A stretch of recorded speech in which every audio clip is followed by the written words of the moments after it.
Bem, a gente está vendo os propósitos de estar na região centro-oeste. Quais são os propósitos de vir para cá? De onde viemos? Por que o Senhor nos mandou para cá? Por isso nós precisamos conhecer a história do Planalto Central, como ela foi feita e o que há nela, como foi o projeto. Estamos vendo isso para ver uma sequência de informação histórica e depois disso veremos o que tem nisso a ver com a palavra de Deus e as vidas das pessoas.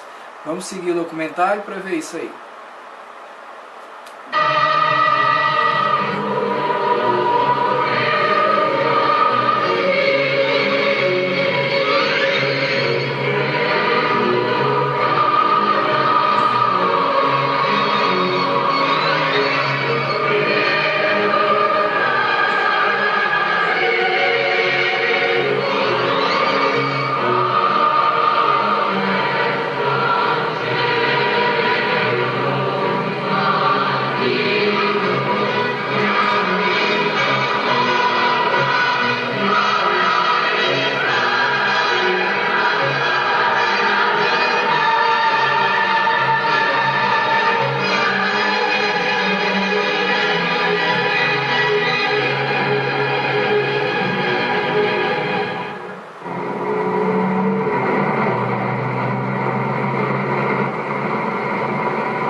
Pedaço de Brasília é conhecido como Buraco do Tatu.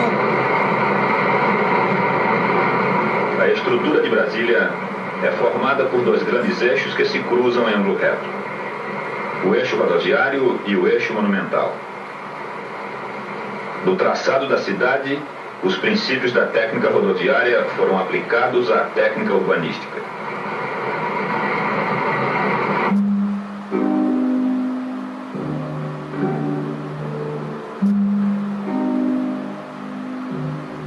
Atravessando a cidade de ponta a ponta, as 15 pistas do eixo rodoviário servem o setor residencial e o centro.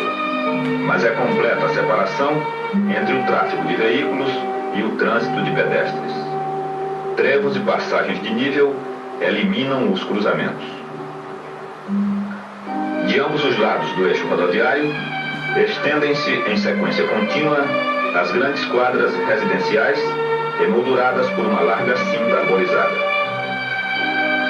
Dentro dessas superquadras, os blocos de apartamentos podem dispor-se de maneira variada, obedecendo, porém, ao gabarito máximo uniforme de 6 pavimentos sobre pilotis. O acesso às residências se faz através de grandes áreas livres, situadas entre as quadras e onde se localizam a igreja, o cinema e o pequeno comércio de bairro.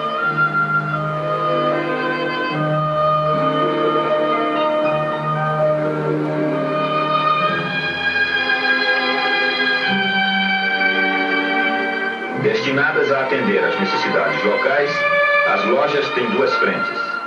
Uma se abre para as áreas de estacionamento contíguas às vias de acesso de veículos e a outra volta-se para as áreas verdes das quadras, privativas dos pedestres.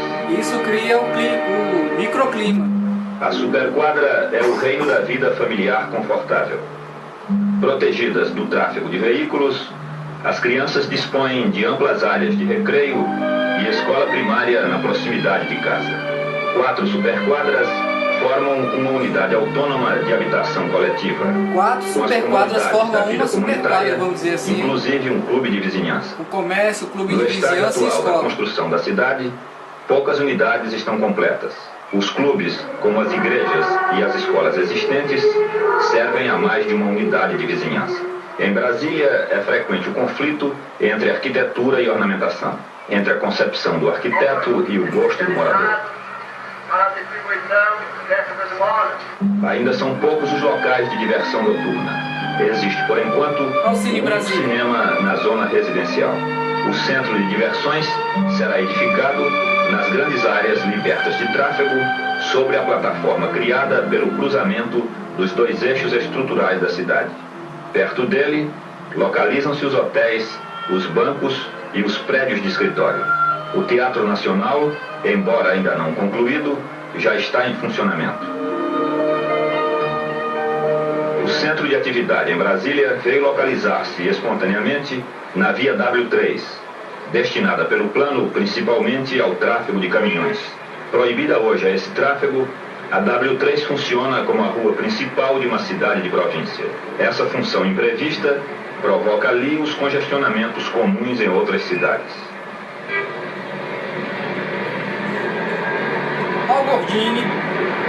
Longe desse bulício estão os cemitérios, situados nos dois extremos do eixo rodoviário. Essa localização evita aos cortejos a travessia do centro urbano.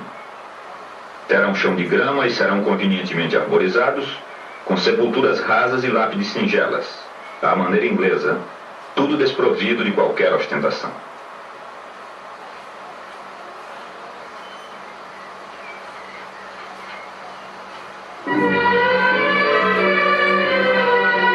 Envolvendo a cidade, o grande lago artificial aumenta o grau de umidade do clima seco do Planalto. Brasília foi concebida para atender não apenas às necessidades de uma cidade moderna, mas também para ser a capital do país, com todos os atributos inerentes a essa função.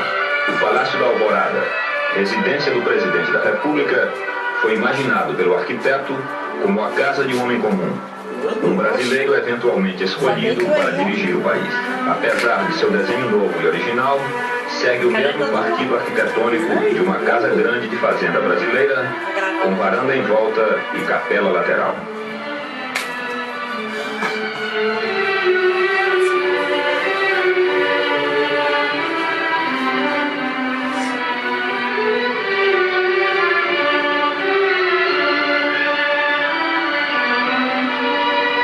O Palácio da Alvorada.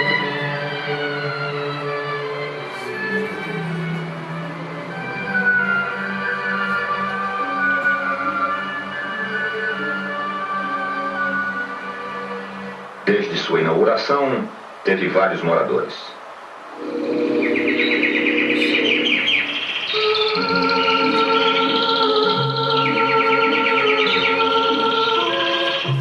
Quadros, Castelo Branco, General. 5 anos depois de inaugurada, Brasília tem mais de 300 mil habitantes. Desses, cerca de 40 mil são funcionários públicos. Para os mais graduados, apesar do conforto de suas residências, Brasília ainda é apenas um lugar de trabalho distante e inconveniente. Até hoje, hein? Eu vim para aqui em 1959 com Oscar Niemeyer, meu amigo de toda a vida, com quem eu colaboro fazendo meu trabalho de integração arquitetônica.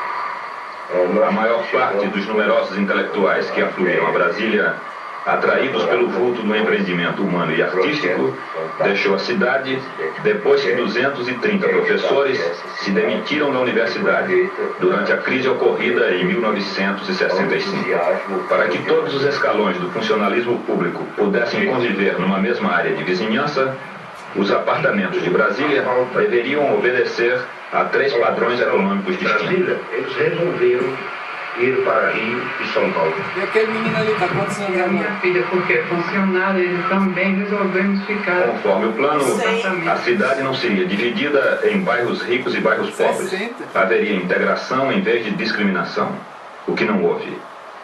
Os edifícios construídos às pressas para alojar os que primeiro se aventuraram a trabalhar em Brasília e que lá chegaram prudentemente sós, servem hoje às famílias em geral numerosas de funcionários de baixo poder aquisitivo. Uma criança há a possibilidade de vencer os estudos.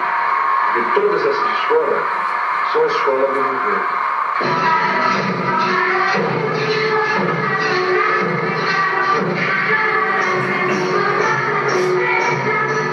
A escola parte. Olha o piso de taqui. E a roupa da professora? Olha o elefante por aqui.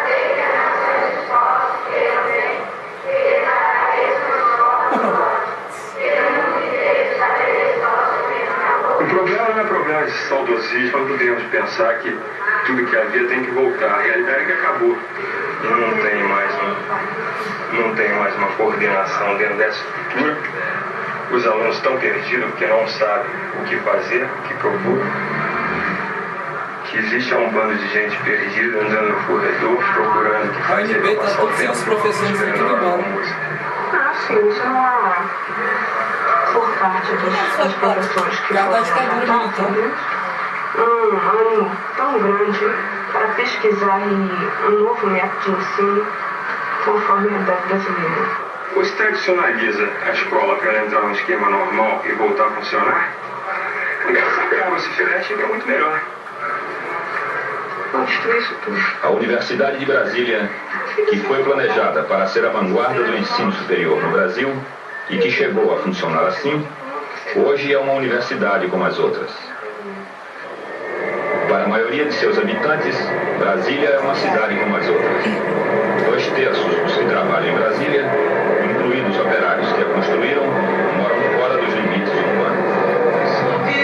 Eles trouxeram todos os pensadores do Brasil para a UNB. E aí, com a ditadura militar, eles foram tudo embora. Imagina que potência era a UNB. Darcy Ribeiro, Oscar Niemeyer, só professores assim.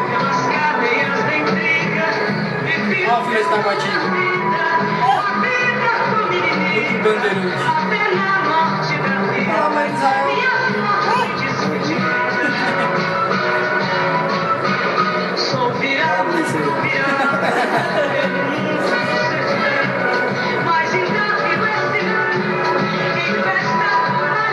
Povo na satélite.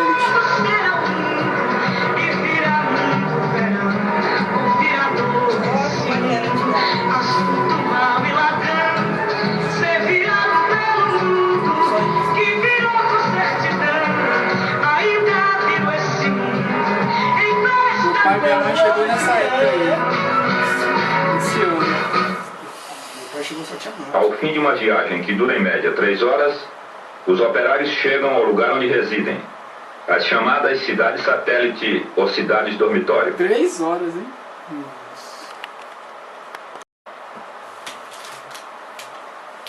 Maravilha. Com esse aqui, eu Quem quer chocolate? Qual foi? Daí eu quero. Já pegou, já. Tá dando na parede. É, já tá. Fala pra ele dar um sorrisinho ali.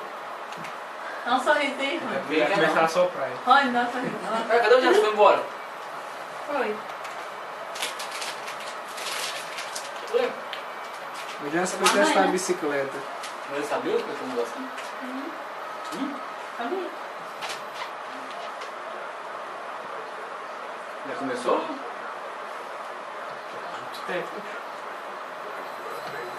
Vamos tentar. Tá rolando 2 áudios. Esse cara que filmou esse cara. Esse som aqui tá baixinho demais. O som tá no máximo. Nossa. Vamos ver também? O som? Não, mais um pouquinho. Eu não consigo. Tá barrigudo de água. Eu vi um negócio hoje no Facebook. Lá vai. Um homem sem barriga é um homem sem história. Eu sou sem história. Não, mas esse não é a continuação daqui. Deixa eu pegar a continuação Galera, daqui. vocês estão de sacanagem, né? Eu fiquei. Você tá construindo a história, né, mano? Os caras tá falando que é da UNB pra construir a cultura de Brasília aqui. A UNB foi montada para ser a melhor faculdade do Brasil e montar uma nova estrutura de educação no Brasil, para revolucionar o país. Mas O não Márcio aconteceu. Júnior tá cheio Não, das aí o histórias, AI-5 tá, né? veio e destruiu tudo. O Israel Os tá pedindo a militares. história já, rapaz. Aí Brasília seria a principal capital da educação e levaria o Brasil para um patamar maior que os Estados Unidos. Coreia e coisa parecida. Aí eles destruíram tudo. Tinham 250 pensadores, os melhores, Darcy Ribeiro e companhia. Imagina, Oscar Niemeyer dava aula, Darcy Ribeiro. Só os máquinas do Brasil. 250. Foram tudo embora. Aí com isso, todos os artistas que estavam em Brasília, todo mundo que pensava também foi. Falei, isso aqui não vai dar mais nada não, os militares acabou com tudo. Aí acabou o projeto de revolução do país, de ser o melhor de todos. Eles voltaram tudo pro Rio de Janeiro. Nascidas espontaneamente ou traçadas pelos tratores nas amplas áreas desertas em torno da capital, essas cidades se desenvolvem horizontalmente segundo um esquema urbanístico ultrapassado em tudo oposto esquema ao plano de urbanístico Brasília. ultrapassado. Vindos de várias regiões brasileiras, principalmente do Nordeste, esses homens trouxeram consigo os hábitos e a cultura de seu lugar de origem. Olha o cookie-top.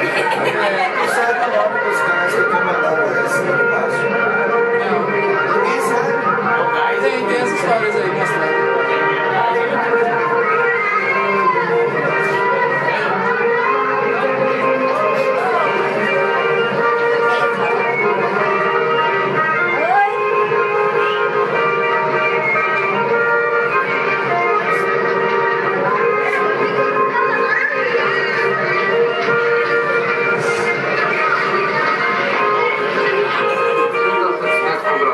Pretende continuar morando aqui? Não, senhor. Pretende sair daqui? Pretendo, sim, senhor. Por quê? Porque no Brasil não dá para operar, né? O que existe em Brasil são construções civis, né? Essas as firmas pegam, né?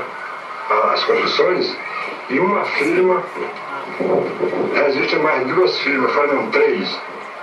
E então o operário aí, quando ele está para completar 90 dias, ele pega a carteira do operário e dá baixa em uma firma, ficha em outra, sendo a mesma firma, entendeu?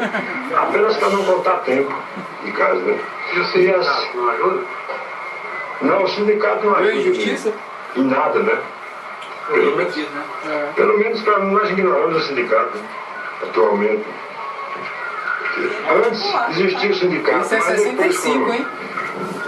O que eles fizeram com o povo pobre aqui? E então a operária apanhou muito por causa do sindicato. E aí ele tomou medo do sindicato.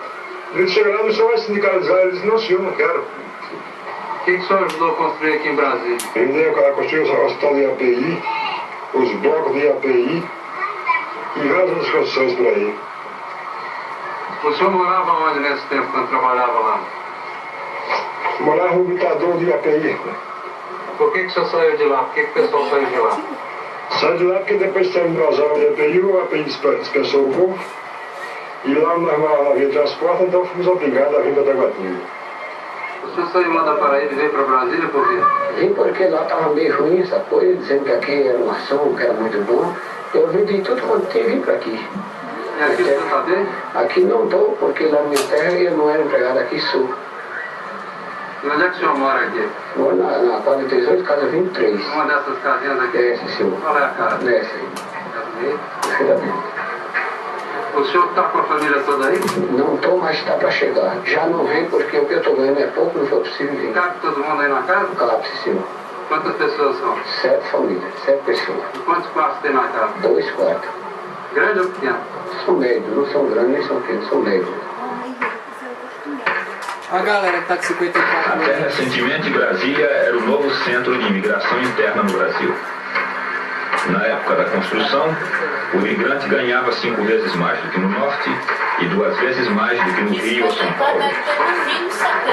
Depois de inaugurada a cidade, o mercado de trabalho diminuiu muito. 52 Brasília tem.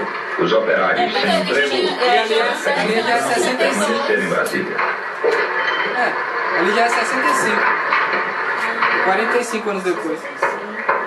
Meu Deus. Porque teve pessoas da pouca coisa que tinha como pobre deles chegarem aqui, metendo aquele caminhão que chama-se basculhante. E quando chegavam aqui, eles viravam assim o basculhante. Até, eu acho que até criança que estivesse dentro e era despejado. Despejaram tudo. Era madeira, com os móveis, com pessoas que ficou com as coisas tudo escangalhado. Os nossos braços foram que teve que derrubar essa mata. Fizemos fogo, faziam fogueiras aqui para poder conseguir armar os barracos. Ficou pessoas aqui no relento, uma época fria, que morreu crianças aqui de frio e morreu adultos também. Mas foi o que aconteceu com nós. Como era frio? Comprou um direito do camarada lá e estava trabalhando. E conheceu os camaradas lá falando que era dono. Depois o marão lá e requeriu despejo. Ele veio dizer que a polícia de Goiânia. Ele chegou lá, levou de prisão, metralhador assim, levou de prisão, mas ficou quietinho. Meu irmão estava sentado e eu estava internado. Falou, não levanta não. Porque do jeito que ele estava sentado lá, ficou. Ele falou, levanta. Ele levantou. Ele deu busca em nós e agemar nós. Tocou na frente, nós caladinhos, sem responder nada. Tomou tudo, nós tínhamos porco, galinha, ficou muita galinha lá, tomaram mais. Feijão, nós estávamos comendo lá, puro feijão, trabalhando na roça, puro feijão bebido lá. Eles tomou feijão, carregou, a polícia agora pegou o feijão, carregou. Agora nós estamos aqui. Você sabe o que faz ali, né? Não deu o que fazer. Tragédia. Era a polícia que tinha em Brasília só de pessoas grotescas, malvadas, Daí começou a criar uma maldição pra polícia, que era o pau no pobre. Roubavam as pessoas, faziam crimes injustos. Esse ônibus aí tá vindo de Recife, trazendo o povo. Vitória de Santo Antônio. Pernambuco. Porque lá tá ruim de ganhar dinheiro. Eu vim com a Brasília em busca de trabalho. Eu vim sozinho com a família? Vim com a família. Mas você está com a família aqui? Foi. Eu? Vou tirar aqui para ele? Foi não. Uma é essa, uma filha. A outra filha e a esposa. Ah, mas lá no Nordeste? Tem 20 anos. Onde você veio? Veio da Paraíba. O sertão mesmo, era melhor escapar, já não tinha nada. Fazer provas de farmácia. Por que você saiu de lá? Ele não está prestando para ganhar dinheiro. O que você veio fazer em Brasília? Vem atrás de serviço, né? Você veio sozinho? Sem motor de banheiro. Vai ter que fazer lá na Não sei, né? Não sei se vai ser bom ou se vai ser ruim, não sei.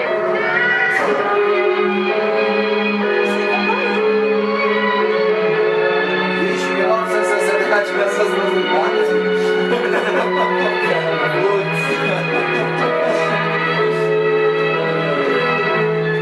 Hoje não tinha nem carro na rua.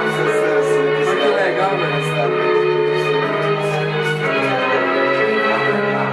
A construção de Brasília decorreu da necessidade de conquistar e desenvolver o interior do país, e representa um salto sobre o seu processo natural de desenvolvimento socioeconômico. A nova capital foi imaginada pelos políticos brasileiros há mais de um século, não apenas como a sede de um governo que se manteria distante da pressão popular, mas como centro de integração nacional e centro viário da América do Sul. Brasília foi a grande oportunidade que se abriu à arquitetura brasileira. Uma cidade inteira a ser feita desde o começo, dentro da mais moderna técnica urbanística e com total liberdade imaginativa. Ao expelir de seu seio os homens humildes que a construíram, os que ela ainda hoje acorrem, Brasília encarna o conflito básico da arte brasileira, fora do alcance da maioria do povo. O plano dos arquitetos propôs uma cidade justa, sem discriminações sociais. Mas, à medida que o plano se tornava realidade, os problemas cresciam para além das fronteiras urbanas em que se procurava conter. Na verdade, são problemas nacionais, de todas as cidades brasileiras, que nesta, generosamente concebida, se revelam com insuportável clareza. É preciso dar essa realidade, para que no rosto do povo se descubra quanto uma cidade pode ser bela. Mas que lugar é esse aí? Quem consegue descobrir? É o Palácio do Planalto. Não. Olha os arcos lá. Itamaraty. É. Itamaraty.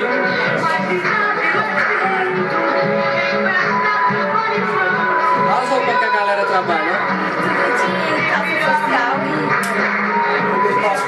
Roupa de pastor.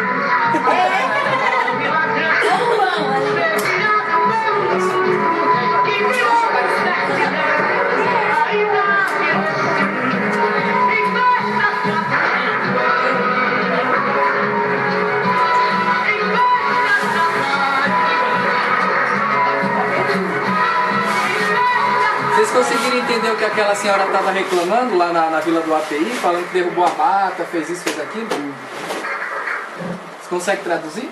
Fez tudo lá e não fizeram nada. E ninguém se preocupou com nada. Ninguém reconheceu ela. Veio de onde que vem o não reconhecimento? Desde onde? A gente fez tudo, eles estão nem ligando pra gente, a gente tá morrendo aqui, as crianças morrendo, eles não querem nem saber. Eles estavam investindo alto dinheiro na construção de Brasília e deixando morrer o povo. O povo não valia nada. Era falta de dinheiro. É porque não valia nada mesmo pra eles. Por isso que a palavra candango continua com o mesmo significado da origem africana, povo sem valor.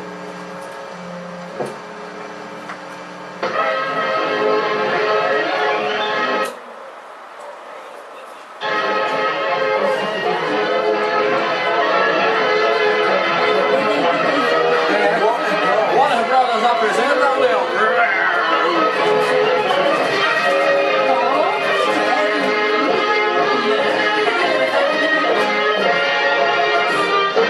Quer fazer uma paradinha. Eu trabalhei em muitas empresas, a maioria das coisas que eu vi das pessoas nas empresas falando é que eles não eram reconhecidos.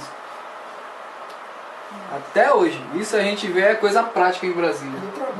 Eu trabalho, ninguém me reconhece, não ganho o salário que eu quero, que eu preciso, minha profissão não tem valor nenhum. É só em Brasília, não. Mas aqui... Os professores também é pior. Nós em Brasília, mas tudo, a gente é Brasília. É a mesma cultura.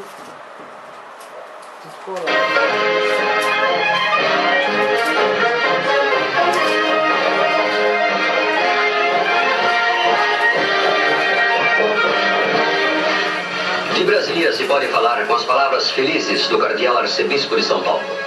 Como a noiva do Brasil, a árvore da vida nacional plantada no Planalto Central. Parou. Caraca, não acredito que foi. Ninguém ouviu isso aí, né? O homem brasileiro não mais Tá no Planalto Central. Onde é que tá essa bicha? Árvore da vida nacional. Brasília. Se lembra que lá nas outras conversas a gente mostrou que era um símbolo nacional para mudar o país? Que o projeto original era esse, não na visão dos homens, mas de Deus. Aí nos textos que a gente vê nesses vídeos eles vão declarando tudo isso.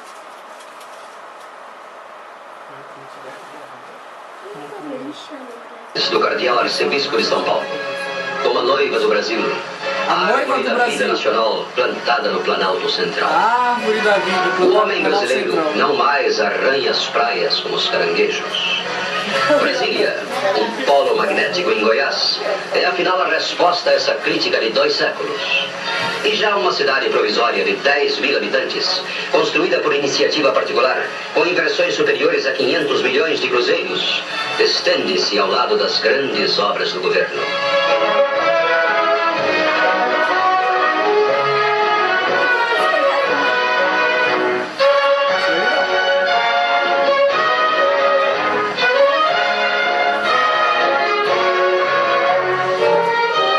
O palácio residencial, cuja beleza decorre apenas de suas proporções e da própria estrutura, será o marco do ponto de vista técnico e artístico da cidade que surge.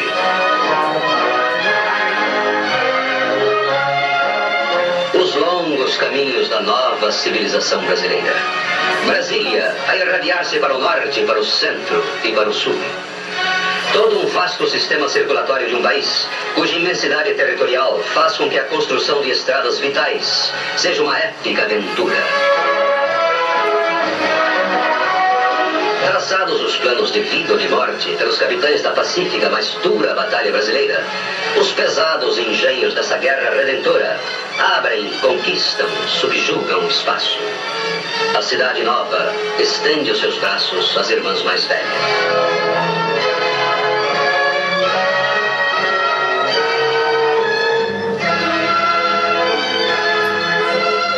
Máquinas gigantescas para um gigantesco movimento de terra. A solidão econômica do Planalto Central diminui cada vez que um caminhão pode partir com a sua carga.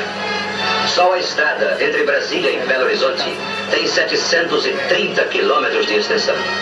Ela deverá, em 18 meses, colocar o Rio de Janeiro e São Paulo em ligação asfaltada com a nova capital, cujo eixo monumental é constituído por um conjunto de amplas avenidas e esplanadas.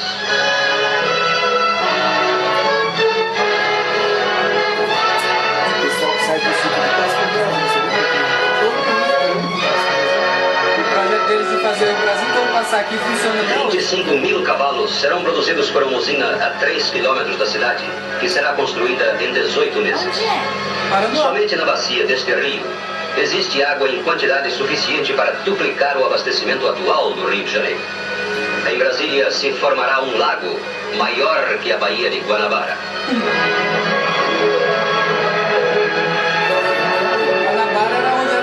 Devido à conformação do terreno, os mananciais que servem Brasília permitem a irrigação por gravidade de várias áreas, favorecendo a transformação do solo para os fins agrícolas.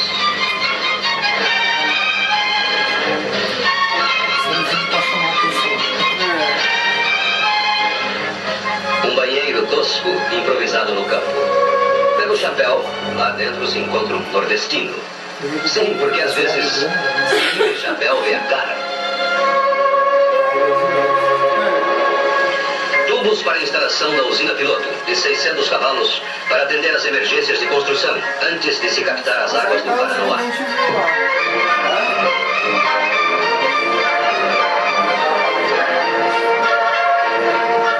A indústria de materiais de construção vai se desenvolvendo animadamente em Brasília.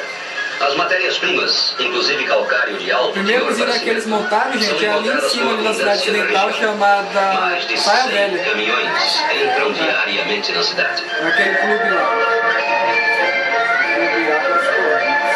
Clube Águas Correntes.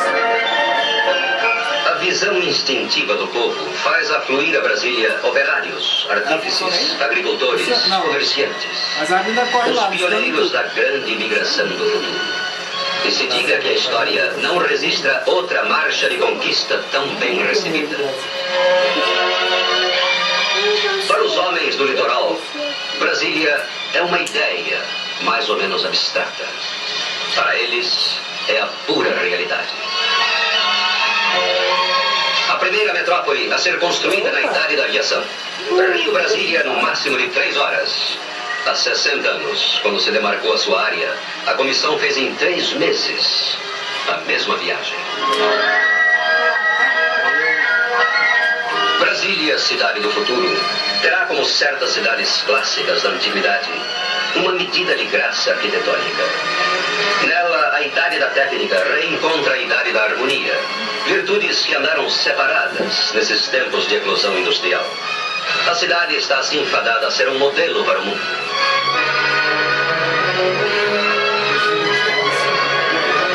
Esse é o Ministério do Esplanada do Ministério, gente. Foi feito tudo com aço, viu? Um hotel para 360 hóspedes, feito de estrutura metálica de volta redonda. Iniciado em março de 57, foi feita de aço, deverá ser inaugurado a 3 de maio de 58, junto com o Palácio Residencial. Tecnologia americana. Esse é aquele hotel do lado do Nutri Park.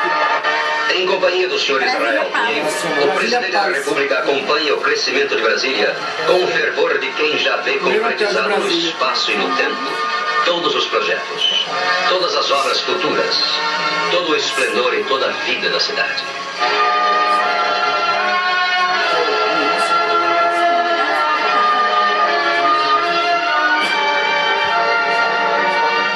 A solução do Palácio Residencial se orientou pela escolha dos princípios de simplicidade e pureza que marcaram no passado o equilíbrio das grandes obras arquitetônicas.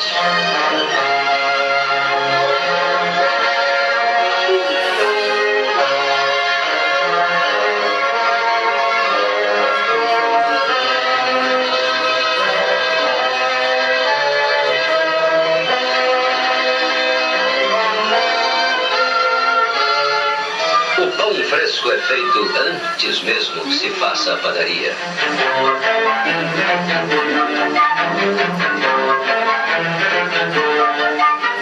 O grupo escolar tem capacidade para 320 crianças. Ainda se instalavam os acessórios da escola quando as aulas foram iniciadas, porque a cultura não pode esperar. Não se perde tempo em Brasília. As atividades aí têm de ser simultâneas.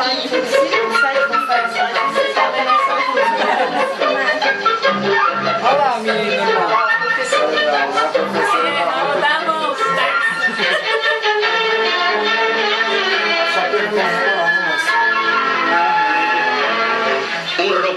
brasiliano inaugurou a modernidade. Brasiliano. O trabalho desconhece a noite.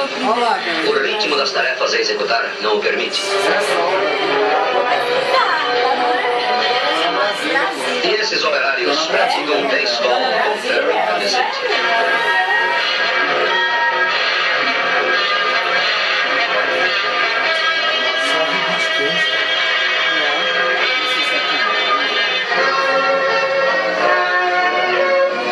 Os arquitetos Lúcio Costa e Oscar Niemeyer. Ao primeiro, coube projetar e orientar as obras de urbanismo. Ao segundo, as obras de arquitetura. Os dois técnicos e artistas, justamente admirados em todo o mundo, compõem com linhas, volumes, cores e espaços a Sinfonia de Brasília. Uma equipe dedica-se à arte de fazer cidades dentro de perfeitas soluções dos problemas urbanos.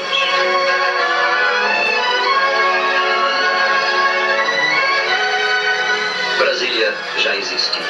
As famílias que para lá se deslocaram, hoje vivendo com simplicidade em um momento histórico, irão constituir amanhã a legião comovidamente lembrada dos pioneiros. Os primeiros homens e mulheres que deram ao Brasil os primeiros filhos de uma nova era. A jovem cidade do Planalto Central é a estrela guia do futuro, a menina dos olhos do Brasil.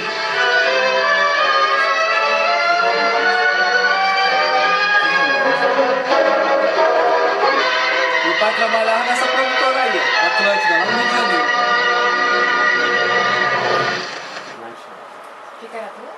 Era uma produtora de cinema comparável a Hollywood nos Estados Unidos. Mas teu pai veio pra cá se deu mal. Se quebrou. Nesses vídeos que vocês já viram, galera, vocês já conseguiram entender o que aí? Falem aí pra ver, tá gravando, hein? Não fala o nome das pessoas não. Porque vocês já conseguiram entender aí o que disso tudo.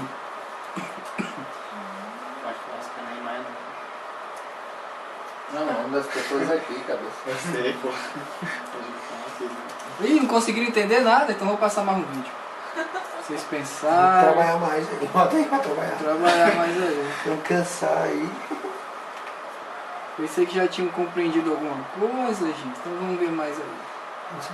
Toda esplanada em frente ao Congresso, houve um dia que a população inteira de Brasília cabia em frente ao Congresso Nacional, que era de 42 mil pessoas. 42 mil podia caber no estádio do Mané Garrincha. Mostra aí, em frente ao Congresso, aí nessa parte. Pois é que você vai ver nesse documentário, fazendo os planos para essa sim, Brasília do sonho. Então, uma Brasília com uma produção agropecuária para se alimentar. Aproveite a parte. Brasília será dotada de um cinturão verde. Terras virgens se tornarão produtivas, servindo a várias culturas.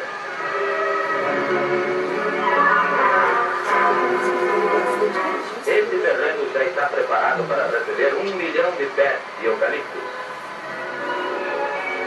Já existem muitas chácaras que garantem o abastecimento da cidade, atualmente com uma população de 45 mil pessoas.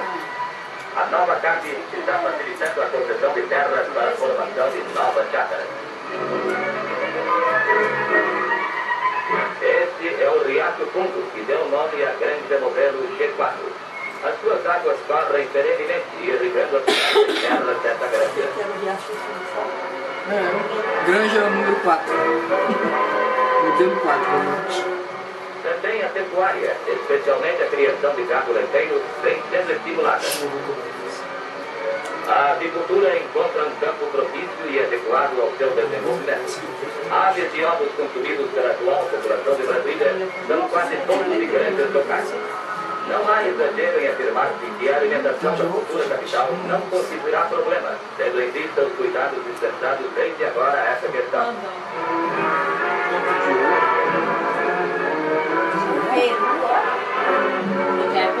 E assim contamos mais um episódio da história de Brasília, obra de bandeirantes do século XX, que abrem os caminhos para o desbravamento de 3 milhões de quilômetros quadrados do território brasileiro. Não devia ter nada do verde que tem hoje.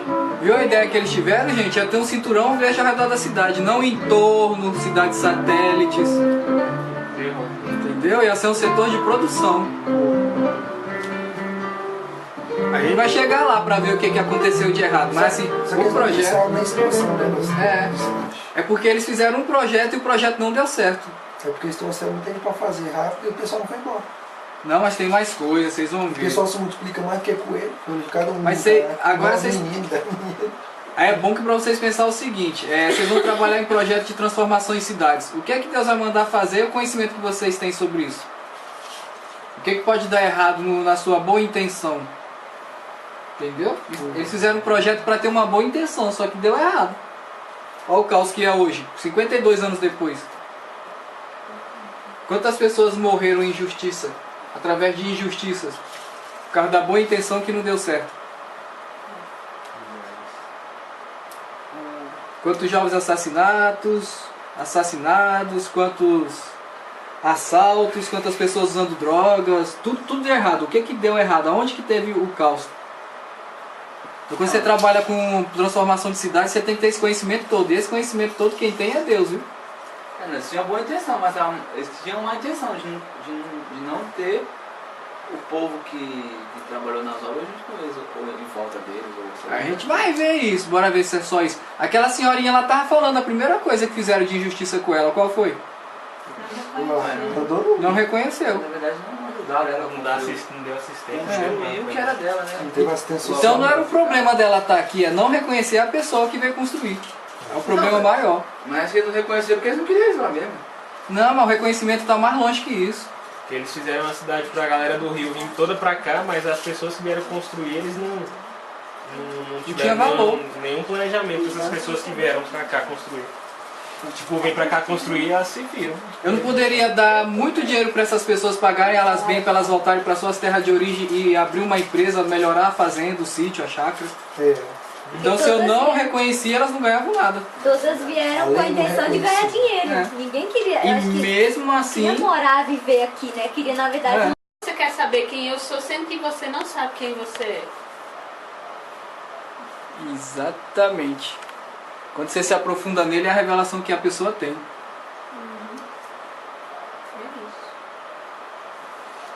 Uma vez eu tive uma visão que me deu muita clareza a respeito disso. Eu tava andando na rua, aí eu chamei ele pra andar comigo.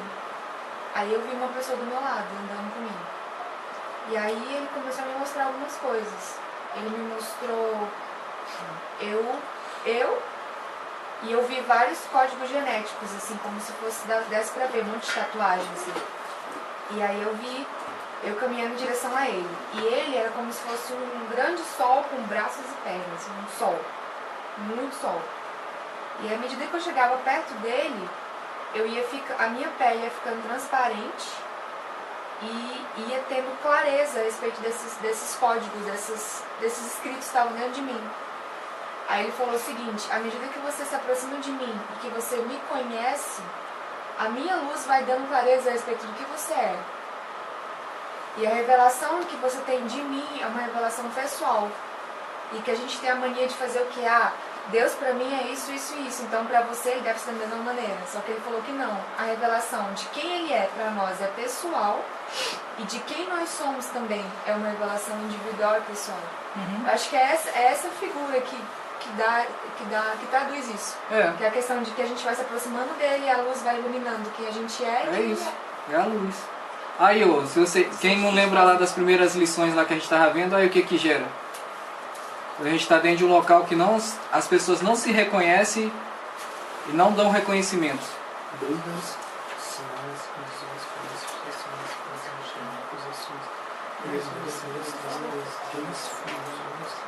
Disfunção é tirar, não é o disfunção, é tirar a função da pessoa.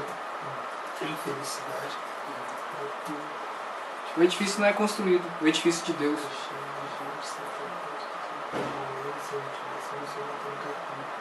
Confusão, Babel. Você tem uma igreja cheia de gente que não tem propósito nenhum, então aquele local não tem propósito, ele não serve para nada, é uma Babel.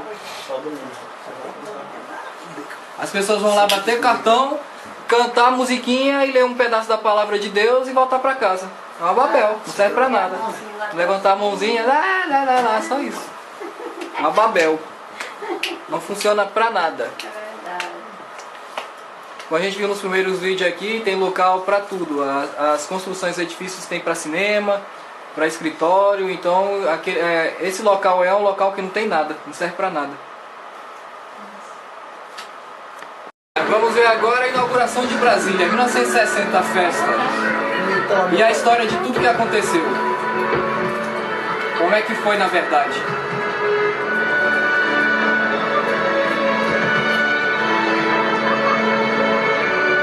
Olha os holofotes em cima do palácio. Parece coisa de cinema, hein?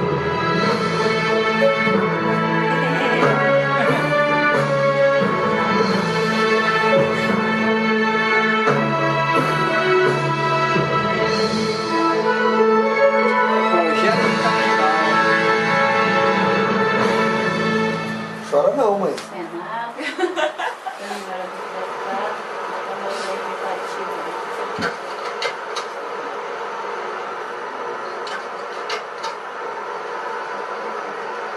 Devemos ponderar se realmente é vantajoso para o país, nessa fase do seu desenvolvimento, pilhar, isolar o governo, amarrá-lo entre as paredes de uma exposição de uma arquitetura em tamanho natural, que é o que se faz em Brasília.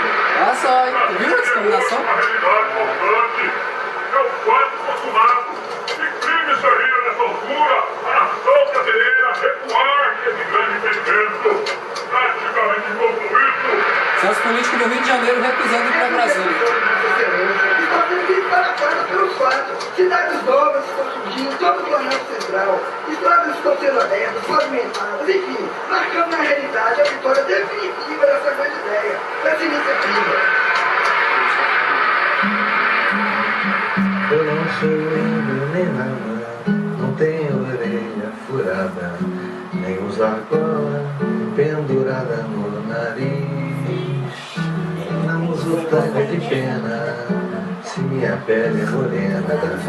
O sol da praia onde nasci e me criei feliz. Não vou pra Brasília, nem eu nem minha família. Mesmo que seja tá vendo a resistência? Pra ficar cheio da grana, a vida não se compara. Mesmo difícil tão cara, quero ser pobre sem deixar Copacabana. A discussão existia, né? E era um dos principais temas de conversa em qualquer nível. Os salões ao botequim da esquina. Então discutia, vai mudar, vai ser ruim para o Rio de Janeiro. O Rio de Janeiro é uma cidade de funcionários públicos. Então aquela ideia de esvaziar a cidade e tal, né? Aquele perigo, aquele medo, aquele receio. Ao mesmo tempo, ir para Brasília tem a possibilidade de conhecer coisas novas. A gente não acreditava, em princípio, que o Rio ia mudar para lá, como a gente não acreditava em opção de coisa que nos era falado, nos era vendido, né? Até hoje, né? Eu saí de Ipanema em 80 e pouco, o metrô está vindo para Ipanema, está chegando agora, né? Em 70 estavam já fazendo o metrô para Ipanema. Então, se eu for esperar tudo isso, estou perdido, né? Então, Brasília eu achava que era isso. Tudo bem, legal, Brasília vai ser lá adiante. A interiorização da capital começou a ser discutida na época do Brasil Colônia. O Marquês de Pombal foi o primeiro a defender que a capital do Brasil não poderia ficar tão exposta às invasões. Os inconfidentes mineiros defendiam que a capital fosse transferida para São João del Rei. Hipólito da Costa, de Londres, condenou a convivência da capital com o Porto do Rio de Janeiro. Para o fundador do Correio Brasiliense, mercado e corte não deviam se misturar. Mas foi no Império que a ideia da mudança da capital ganhou contornos de lei. Na Assembleia Constituinte de 1823, José Bonifácio de Andrada propôs a mudança da capital para o centro e interior do Brasil. Ele ainda sugere nomes: Petrópole, em homenagem ao imperador, e Brasília. O primeiro aspecto importante dessa tese mudancista é o aspecto da segurança, da defesa do território nacional. É lógico que também Bonifácio pensa, ao propor a interiorização da capital, na construção de uma nova identidade para o país recém-emancipado em 1822. A Assembleia foi dissolvida por Dom Pedro I, mas a ideia da mudança não. Em 1877, o engenheiro, diplomata e historiador paulista Francisco Adolfo Varhagen, aos 61 anos, sobe no lombo de um burro, a caminho do Planalto Central, em busca da melhor área para a construção da capital. Após 6 meses de expedição, recomenda a região situada no triângulo formado pelas lagoas Formosa, Feia e Mestre d'Armas.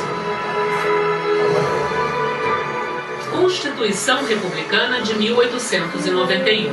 Pela primeira vez, a mudança da capital ganha força de lei, com um detalhe: a indicação do Planalto Central como ponto de partida, ou melhor, da chegada. Foi criada uma expedição oficial para demarcar a área da futura capital. Resultado, o quadrilátero demarcado pela Missão Cruz incorpora o Triângulo de Varhagen. Em 1922, por ocasião das comemorações alusivas ao centenário da independência do Brasil, o governo Epitácio Pessoa manda erigir esse monumento, conhecido como a Pedra Fundamental, que finca no Planalto Central a necessidade de mudança da capital para o interior do país. Meu pai, quando eu nasci em 1928, ele comprou terrenos em Planaltina, alguns inteligentes corretores imobiliários, então, colocava a venda terrenos lá naquela área. Né?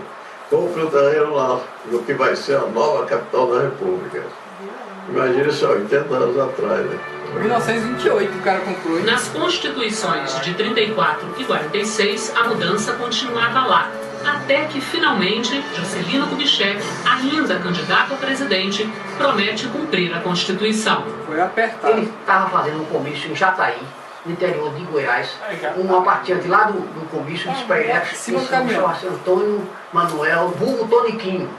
Aí o Toniquinho pediu uma parte. O senhor disse: já que o senhor está prometendo cumprir a Constituição, eu quero saber se o senhor está disposto a cumprir o artigo 2º qual o senhor tem que fazer a transferência da capital para Brasília.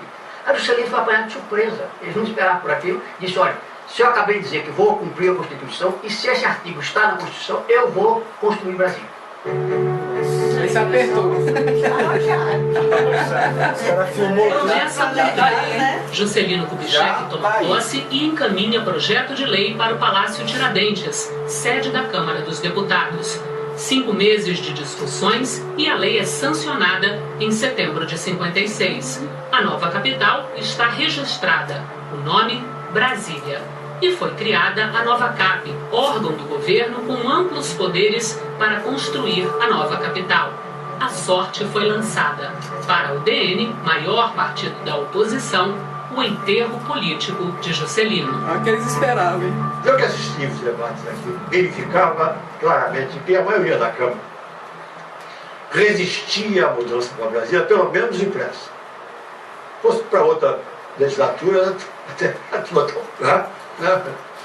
mas a pressão foi irresistível da bancada goiana, que tinha um deputado chamado Emival Caiado, que era um armário. Né? Eu acho até que os deputados tinham medo físico.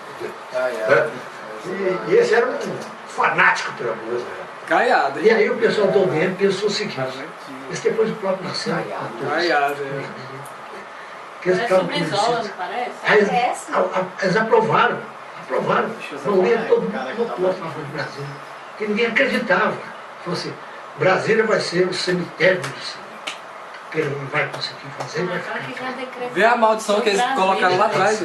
Pois é, nossa. Construída e desmoralizada. Depois morreu, se o Congresso não tivesse a condição de Juscelino mudar o Congresso para Brasília daquela maneira, ia construir Brasília daquela maneira, não tinha passado. Alguns contra, muitos a favor da placa escrita. Eu participava do grupo que defendia a existência do Brasil, pelo menos para mudar alguma coisa no Brasil, fazendo esse movimento como se fosse os pioneiros indo para o Centro-Oeste, para mais gente, poderia acontecer coisa nova. E poderia dar bons filmes também, né? Você vê que a Bossa Nova veio, né? O Brasil ganha a Copa, Maria Esther Bueno, primeira tenista, acho que primeira e única a ganhar a Copa do tênis, né? Campeã mundial, Bruna Hermani, campeã de caça submarina. E você pode achar mil coisas que aconteceram naquele momento. Por que aconteceu naquele momento? Porque Juscelino nos deu um impulso assim, vamos lá que o Brasil pode ser grande em qualquer setor, né? Cultural, até político, como ele lutou para mudar. E isso foi vital para a nossa música, foi vital. Tanto que a gente chamou ele de presidente Bossa Nova. Né? Para quem lia os grandes jornais da época, difícil seria acreditar no sucesso da mudança e nos benefícios que a nova capital traria para o Brasil. Adiado para 1970. Quer dizer, o Globo, o Jornal do Brasil, o Estadão, naquela época. Mas os jornalões eram todos de tendência udenista, elitista. Então eram contra a mudança da capital. E não se cansavam de escrever, não só editoriais, mas reportagens, matérias, denegrindo Brasília. Eu me lembro que o Globo uma vez publicou um editorial de primeira página, grande, chamado Brasília über alles. Über alles era o slogan do Hitler, Deutschland über alles, a Alemanha acima de tudo.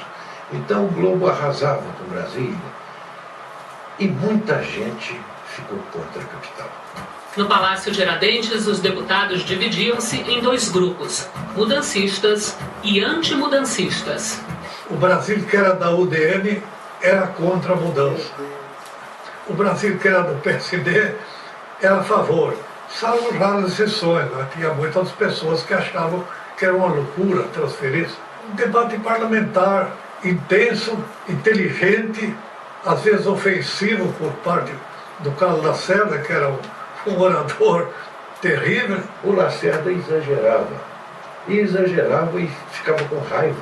Pelo seguinte, o Juscelino, para conseguir aprovar a emenda constitucional da mudança da capital, o projeto da mudança da capital, o Juscelino teve que se compor com a UDN. E foi buscar um dos deputados mais corretos da UDN, deputado por São Paulo, Iris Meinberg, e ofereceu ao Iris a presidência da nova CAP. Aí o Iris disse, não, o presidente não pode, não fica bem, eu sou da oposição, da UDN, então a diretoria, acho que financeira, e o Iris aceitou a diretoria. Então a UDN estava dentro da nova CAP. Viu a jogada dele? Esse era mais correto. Janeiro de 1957. O projeto urbanístico de Lúcio Costa é escolhido por meio de concurso. Foram 26 concorrentes de todo o Brasil. Normalmente, o centro de uma capital, uma cidade, o núcleo central, e a cidade se desenvolve em torno daquele núcleo principal. E a praça principal está no centro da cidade. E me pareceu interessante, fazer o inverso, fazer essa praça principal na cabeceira, como um convite, um primeiro passo em direção ao lago e à paisagem. O Congresso comanda, né? Tem mais raízes, compreende? E como os poderes são três, eu imaginei que um triângulo equilátero seria a forma geométrica apropriada para colocar esses três poderes.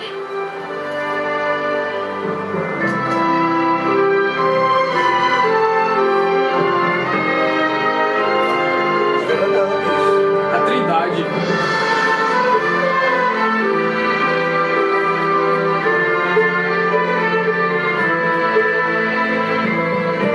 Vocês viram a resistência que o Carlos Lacerda fazia para não cumprir a profecia?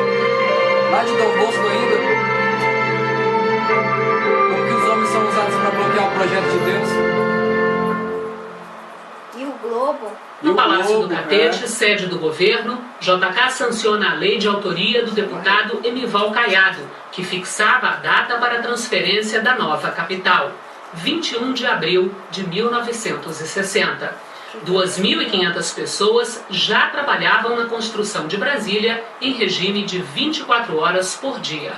Nós todos nomeamos a produção, fazer o programa. É escravo, galera. Aí que é a base do negócio. Isso ia levar tanto tempo, o Brasil não está lá. 24 horas. Tinha que ser tudo feito às pressas, da maneira possível. Por isso eu vim ao Rio com o Israel Pinheiro para ver o prédio antigo da Câmara e do Senado. Examinamos, vimos como é que ele funcionava. Resolvemos que a única solução é multiplicar por 3. Ele veio a primeira vez. Quando ele veio não tinha nada, mas ele não tinha tapetinho, não tinha coisa nenhuma. Tinha apenas essa fazenda, essa casa que nós estamos vendo aqui atrás, né? Que era uma fazenda velha, chamava Fazenda Velha do Gama. Daqui então, nós saímos de carro, fomos ver, ele queria ver onde seria a Praça dos Três Poderes. Que eles passaram de Pois ele carro. parou e falou, ali vai ser o Congresso, olha a visão ali vai ser dele. o Palácio da Justiça. E do outro lado vai ser o Palácio do Planalto, onde eu vou trabalhar. E aqui vão ser os ministérios. Eu olhava assim, só via lama e poeira. Parece que eu estava vendo pronto. Todo mundo espantou. Eu vi. Pensei, como é que ele vai poder fazer isso? Você viu na palavra? Um pouso sem visão perece. Voltei de Brasília, reuni os blocos. O cara tinha visão, cara. E disse para eles, olha, vamos entrar nessa, porque esse homem é doido e vai construir o Brasil.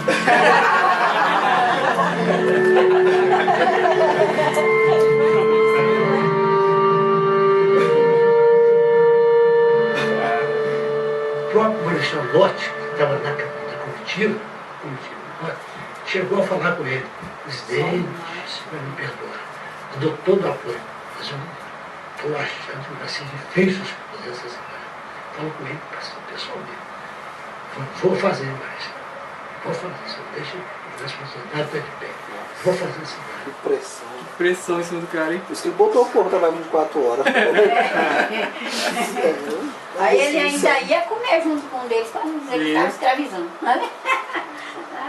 A primeira obra de Brasília foi o Catetinho, um palácio de tábuas. Projeto de Oscar Niemeyer e presente de amigos a Juscelino. Ficou pronto em 10 dias. Servia de residência e como sede do governo em Brasília. O sinal vive em reforma, né? Que eles vão combinar. 50 anos de madeira. Nossa, 10 dias para fazer 3 anos para reformar. Nossa, todo mês tá. Olha de onde surgiu essa música. Eu vivi em Vinícius de Moraes, estava aqui no Catetinho. Eu vou roubar as moedinhas nessa fonte aí, Madia. Quando jogava, a gente ia lá e pegava. A Sinfonia da Alvorada, que seria a grande overture da inauguração de Brasília, lá na Praça dos Três Poderes. Mas, uma noite de lua, terminado o jantar, eles ficaram fazendo o quilo, passeando ali em volta do Catetinho, quando ouviram esse barulho de água aqui. E perguntaram para o vizinho, que barulho é esse? Esse barulho é uma água de beber que tem ali, camarada. A noite está de lua, vamos lá ver, camarada. Água de beber, camarada. Durante o dia no Palácio do Catete, Rio de Janeiro. De madrugada no Catetinho para acompanhar as obras. Essa era a rotina de trabalho de JK. Quase 4 horas. Trabalhar de noite, para ele. Todo mundo trabalhadores de 8 anos, eles com aquelas capinhas de plástico, né? Chapeuzinho de plástico, debaixo de tudo. Tinha um presidente batendo o martelo, o presidente batendo o braceiro assim, vai ou não vai? Ele parou, quando ele viu o presidente debaixo de chuva, em vez de dar um martelo, ele dava 10. Então ele transmitia aquilo desde o operário ao mestre obra, ou o dono da obra, porque todas as obras do Brasil tinham data de inauguração. Ulisses Guimarães, presidente da Câmara, não hesitou. Em novembro de 57, nomeou uma comissão de deputados e engenheiros para acompanhar a construção da nova Câmara dos Deputados. O presidente Ulisses Guimarães era um dos homens que tinha um grande entusiasmo pela ideia da transferência, pela interiorização da capital da República. Nas primeiras reuniões com o presidente da nova CAP, Israel Pinheiro, e o arquiteto Oscar Niemeyer, a comissão da Câmara pediu 3 modificações. O Niemeyer havia localizado as posições do edifício administrativo. Naquela época ainda se considerava, não se chamava de anexo 1, se chamava de edifício administrativo. E a comissão ponderou que essas comissões técnicas deviam se localizar no edifício principal.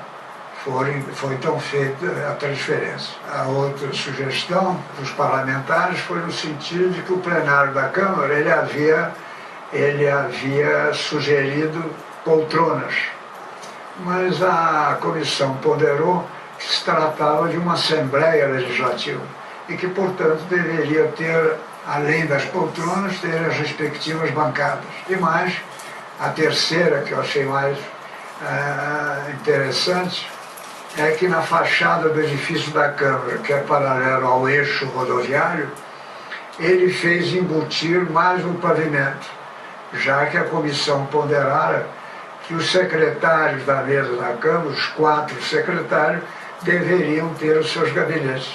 Então, hoje em dia, visitando a Câmara, a gente vê o pavimento superior, vê o pavimento semi-enterrado, que é dos secretários, e o pavimento enterrado.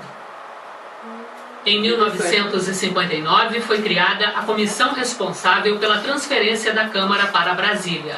Deputados e servidores duvidavam do sucesso da empreitada.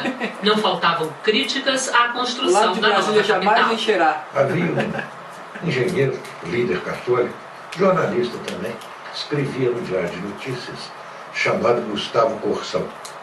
E o Corsão demolia Brasília. Que Brasília não podia jamais ter telefones pela natureza, não sei o quê, do sistema de montanhas que aqui existia. A terra de Brasília era tão porosa, tão seca, que ia absorver a água e não ia ter lago. Quando se instalou o telefone, eu peguei o telefone e liguei para o jornalista. Colega, estou lhe falando hoje pelo telefone. De onde? Copacabana não, estou falando de Brasília. De Brasília? Mas não é possível uma coisa dessa. Quando o lago chegou na Cota Mil, o Juscelino passou um telegrama do Gustavo Corsão com pouquíssimas palavras, dizendo assim: encheu, viu?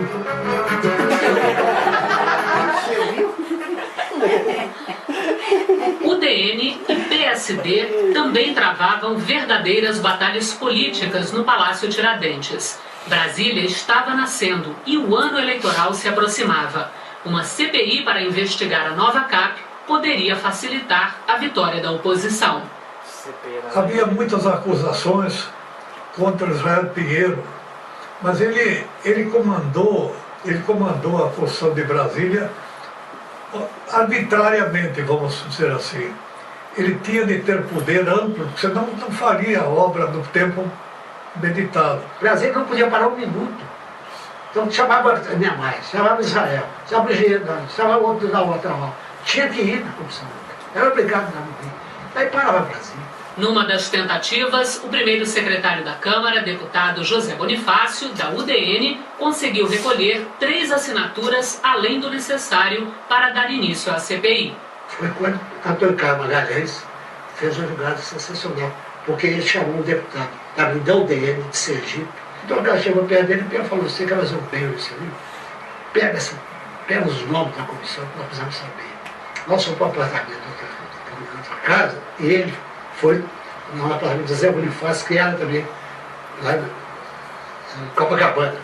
Aí chegou perto do doutor Carlos, do Zé Bonifácio, falou: tem uma comissão aí para assinar? Pode dar para ele. Entrou para o escritório com ele, falou: assina aqui. Ele fez: epa, peraí. Meu avô e meu pai me disseram que nunca me deve assinar um papel sem ler. Então eu não assino sem ler. Ah, mas não precisa ser ler aqui, lei. Ele leu, falou assim: tem outra coisa. Eu não assino sem minha mulher aprovar. Ah, mas essa não pode sair daqui. Não vai? Mas o Bolso, quem é que vai tirar? O Bolso foi embora. Foi para a casa dele. Nossa, na casa dele, foi direto para lá. Aí foi lá, nós tiramos 4 nomes. E aí temos que abrir um parênteses. Um governo que se constitui em 3 poderes: o executivo, o legislativo e o judiciário. O Executivo e o Legislativo, o Juscelino já tinha conseguido garantir mais ou menos com o PSD, a maioria dele no Congresso, conseguiu a maioria para apoiar Brasília. Mas o Supremo Tribunal eram 11 ministros. Bastava que 6 ministros fossem contra, para o Supremo nunca ir para Brasília. Então, como é que ele podia funcionar o governo sem um dos 3 poderes? Então, os ministros do Supremo foram cabalados também um a um, até ele conseguir 6 votos a favor e fazer a mudança do Supremo Tribunal para Brasília. Imagina. As dificuldades não se davam só no campo político. Muitos servidores não queriam sair do Rio de Janeiro para enfrentar a poeira concreta de Brasília. Dos 600 servidores da Câmara, cerca de 200 alegaram motivos para não se mudar. 58 deles ficaram no Rio de Janeiro. Minha mulher foi categórica, você vai, mas eu fico aqui comandando, eu não vou para Brasília. De modo que já estava decidido. Eu não iria se tivesse que ir me aposentar, porque já tinha tempo de serviço para eles de sobra, né? Mas felizmente consegui o hospital de Albuquerque, comandando a tropa. Tem gente que é fissurada em praia, né? Que fica, se não tem uma praia, muita gente não vinha por causa da praia, não ia perder praia. Teve gente que desistiu porque tinha filho pequeno no colégio aqui, não queria ir. O José Bonifácio, de Andrade Silva, deputado, mandou o telegrama dizendo: os funcionários que não puderam até o dia tal serão demitidos. Meu pai estava muito aflito com isso. Eu preciso morrer, porque eu estou atrapalhando sua vida, não sei o quê, eu não posso ficar. Fica vivo porque eu não quero sair. Como eu já estaria no grupo de Rio, então aquele grupo que faria toda a transferência, tem a impressão que eles optaram no Rio. Então eles não teriam que desfocar essa comissão. Vai na roça, na raça. Resistências de um lado, esperança de uma vida próspera do outro. Os pioneiros não param de chegar. Em 1959, Brasília já tem mais de 60 mil habitantes. Eu fui um desses que vim com o objetivo de cuidar da rede elétrica subterrânea, ou seja, Brasília é muito bonito porque não tem fios à mostra. Chega na cidade, está aquela confusão dos postos com os fios. Brasília, nessa época, já foi uma das primeiras locais do Brasil a ter toda a sua rede subterrânea. Eu cheguei no começo em Forrageria e em seguida apareceu um guincho americano desse que conduz material. Aí me botaram para trabalhar nesse guincho, buscar material para os carpinteiros embaixo do prédio para distribuir para os 28 usuários, o prédio inteiro, né?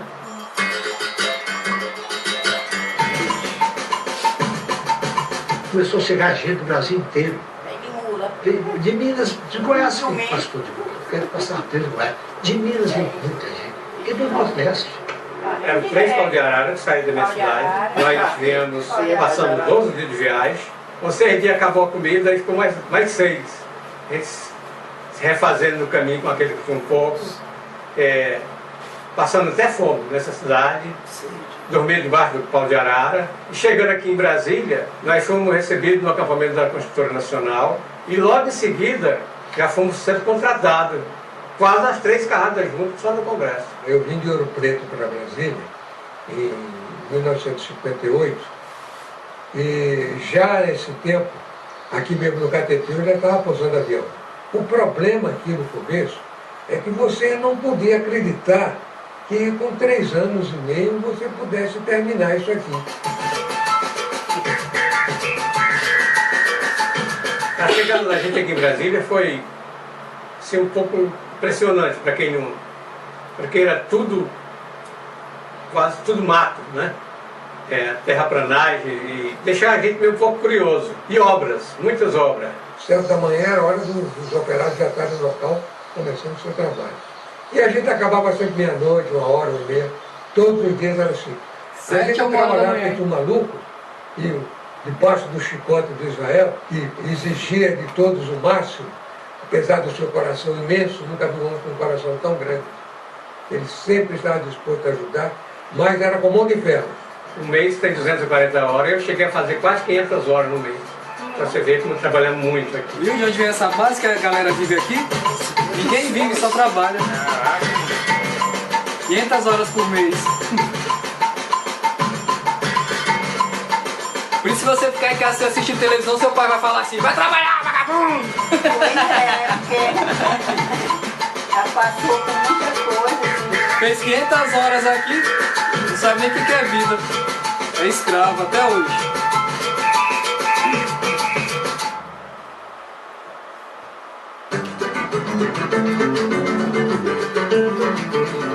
A construção de Brasília avançava em ritmo acelerado. Os palácios do Planalto e da Alvorada já estavam prontos.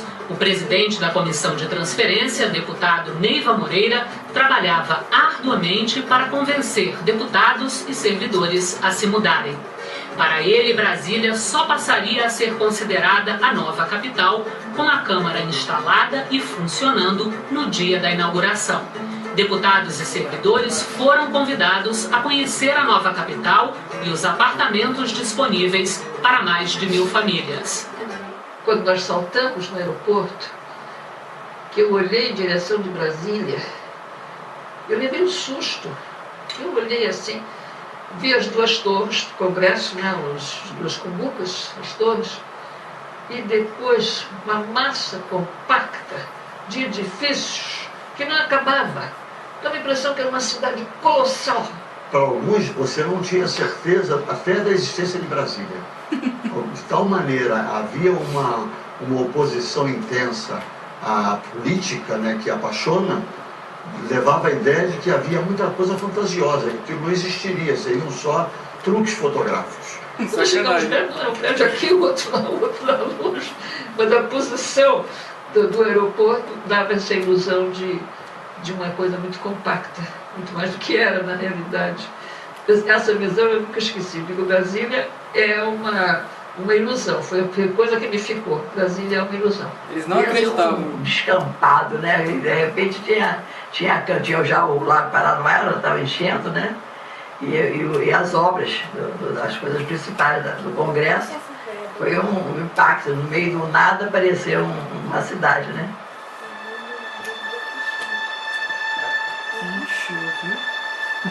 Madrugada do dia 6 de abril de 1960, dia de mudança. Centenas de caminhões saem do Rio de Janeiro rumo a Brasília. Quem é que vai, Na ser bagagem, móveis e objetos pessoais de servidores e deputados e o mobiliário da Câmara. Os novos moradores começam a se despedir do Rio de Janeiro. A única certeza era o ponto de chegada. A viagem, ela no final acabou sendo uma viagem para um desconhecido. Mas as pessoas não estavam apreensivas, não demonstravam, alguns iam com a família, algumas famílias estavam indo com poucos pertences, pessoas sentiram perder sua vida, seus amigos, seus companheiros, seus colegas, que não eram da Câmara, a vida passava a ser a Câmara. Como é que ia formar um mundo novo? Pega o depoimento dos primeiros que se mudaram para o Brasil. O depoimento do Murilo Gado Filho. Que o Bloco mandou ele para lá, antes da capital, ele foi para lá com a mulher grávida. Na hora da mulher ter o filho, ele botou a mulher dentro de um carro e ficou correndo do Brasil, ele sabia para onde ia. Quem tinha sua boa clínica no Rio e São Paulo, que era um médico famoso, de nomeada, não ia para Brasília. Brasília era uma aventura. Podia dar muito certo, mas podia dar muito errado. Não tinha placas, era horrível, a gente descobriu algum lugar para ir. A gente chegava em Brasília, levantava o redemoinho vermelho de pó. Não havia nem o disco da vitrola, se ficava imune à poeira.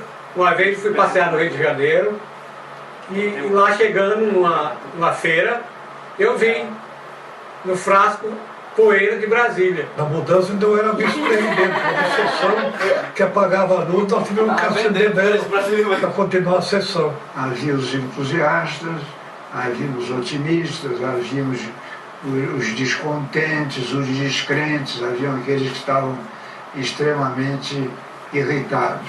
Mas com o grupo que chegou, havia uma questão, havia uma qualidade que é de se destacar. É a solidariedade de todos que vieram. Exatamente pelas dificuldades vividas, tal, havia assim uma força de solidariedade de todos. Um dos últimos projetos aprovado no Palácio Tiradentes transformava a cidade do Rio de Janeiro no estado da Guanabara, com autonomia política e financeira. Era o que faltava para consolidar a mudança da capital. O Rio realmente, com a inauguração de Brasília, perdeu muito da sua importância. Porque o Rio, além de ser a grande capital do país, era a capital política. Aqui era o Congresso, era o Senado, era a Câmara, era o Supremo Tribunal.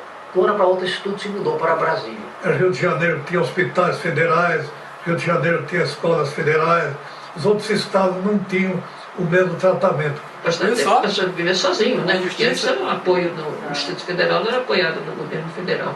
O Lacerda lutou muito, foi o primeiro governador. Ele melhorou muita coisa. Se tivesse sido outro, talvez tivesse sido pior. Porque ele teve muita iniciativa. A fonte das notícias estava no Rio de Janeiro. E nós também ficamos, puxa, mas vai mudar, levar a capital lá para o sertão, lá para o meio do cerrado, como é que vai ser? Nós aqui vamos perder importância. Nossa vida, nosso grupinho não mudou praticamente nada. A gente ouvia falar dos profissionais dos guardas, dos bares, dos cassinos, né, que antes tinha cassino na Urca, que esses sofreram muito. Nasceu uma nova capital que fez bem ao Brasil. Quem tem que perguntar isso? Não é fez mal ao Rio, não. Você fez bem ao Brasil, não. Não é? Sabe, pra você ter ideia, antes de Brasília, o centro-oeste e o norte tinha meio habitante por quilômetro quadrado. Não existia o Brasil. O desenvolvimento do Brasil foi bem mais intenso com a incorporação de todo o oeste do país e também do norte do que seria se a capital tivesse permanecido no Rio de Janeiro. O Brasil não podia continuar arranhando as praias aqui como caranguejos. Tinha que se incorporar ao seu interior. E o livro do Euclides da Cunha, Os Sertões, é muito isto. É a conquista do Brasil na segunda parte do Brasil, que também é Brasil. Você pode mais pensar em Brasil apenas no Rio, São Paulo, nas capitais litorâneas. Não. Brasília, Goiânia, Mato Grosso também são Brasil. Tudo foi feito depois.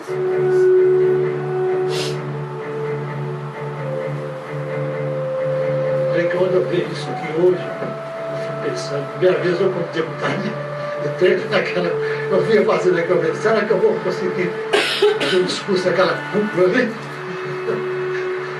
No dia que eu subi a primeira vez, eu tive uma emoção muito grande.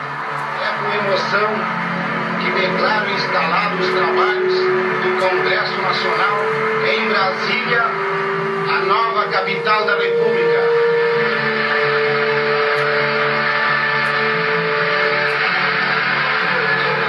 O Congresso, apesar da pressa, é o prédio que eu gosto mais, porque ele é diferente. Eu mesmo me espanto com aquelas cúpulas enormes.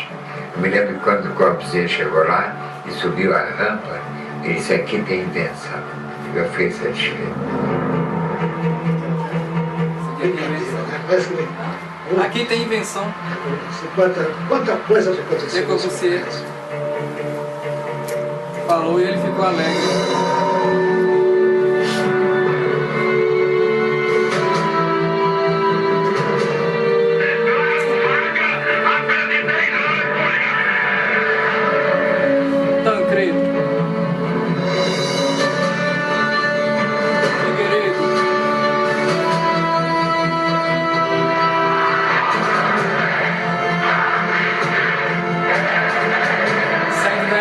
Para a democracia.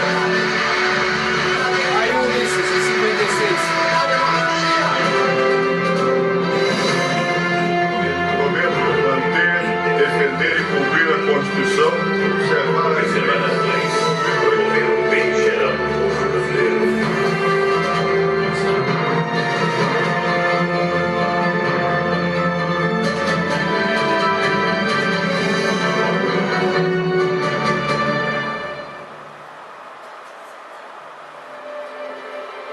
Como carioca, eu não era mudancista. Mas como jovem, naquela época eu tinha assim uma grande atração pelo desconhecido. Hoje eu não tenho noção mais do que é a Brasília de hoje e o que era. Só que na época realmente era como se fosse o faroeste. A primeira impressão que você tinha era de uma cidade de brinquedo. Eu achei que ia ser de uma monotonia incrível, ia ter tudo muito igualzinho. Não tinha aquela coisa daquele Rio da gente se dar com, sei lá, de ver gente na rua. Aquela coisa, eu achava uma coisa maravilhosa, aquela babel de gente. Eu sei que a gente se virava, eu nunca ficava. Eu nunca tive tédio. No dia da inauguração de Brasília, nós publicamos uma edição especial e extra, histórica, sobre a Brasília, com 1 milhão de exemplares, que se esgotaram em 48 horas. 1 milhão de leitores sobre 50 milhões de habitantes, não é sobre 200 milhões. Né? Quando o Brasil foi inaugurado, o Congresso inteiro estava lá. Inclusive os oposicionistas, que lá na frente tiveram presentes. Um detalhe muito curioso naquela noite foi o sino que tocou em Tiradentes, no sacrifício da Confidência Mineira. Esse mesmo sino foi levado para o Brasil e lá tocou em homenagem à Constituição do Brasil. Isso foi uma Câmara. Isso foi o Congresso. Aí o Congresso. Era a antiga democracia. Graças a Deus.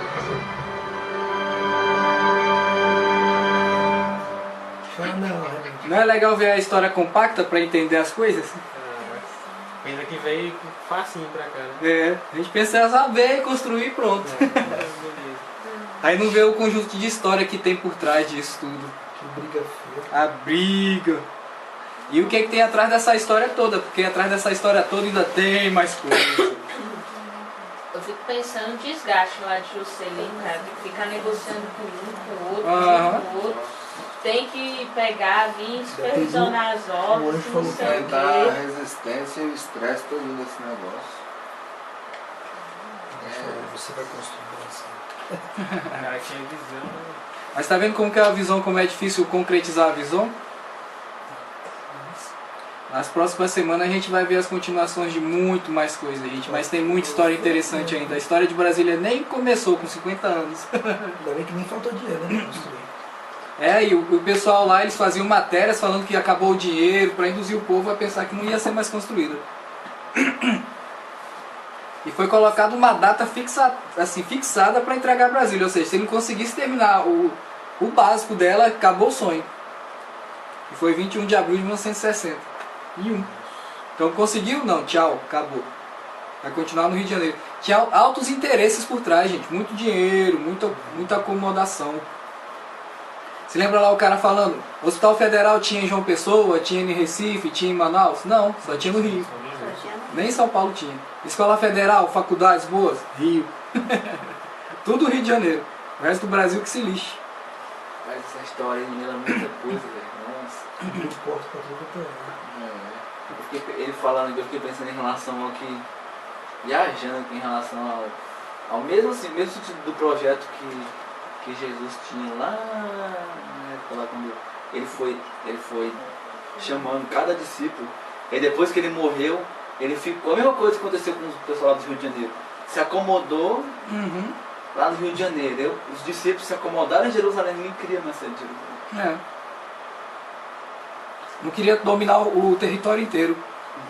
Queria ficar só lá em Jerusalém. O Brasil era só no litoral.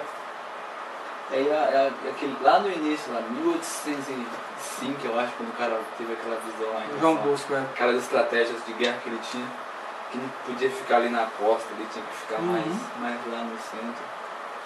Eu achei interessante foi falarem que vir para Brasília era uma aventura, era uma coisa assim, bem radical.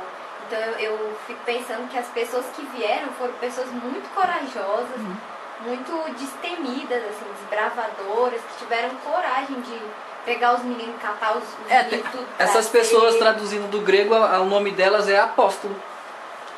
Enviados. Eles foram enviados. Nossa, deixar os amigos, deixar a vida todinha, né? Chega aqui, ele vai embora. Ele é doido, eu acredito, vamos embora. Ele é doido, ele vai construir Brasília mesmo. Esse cara que ele é doido, não.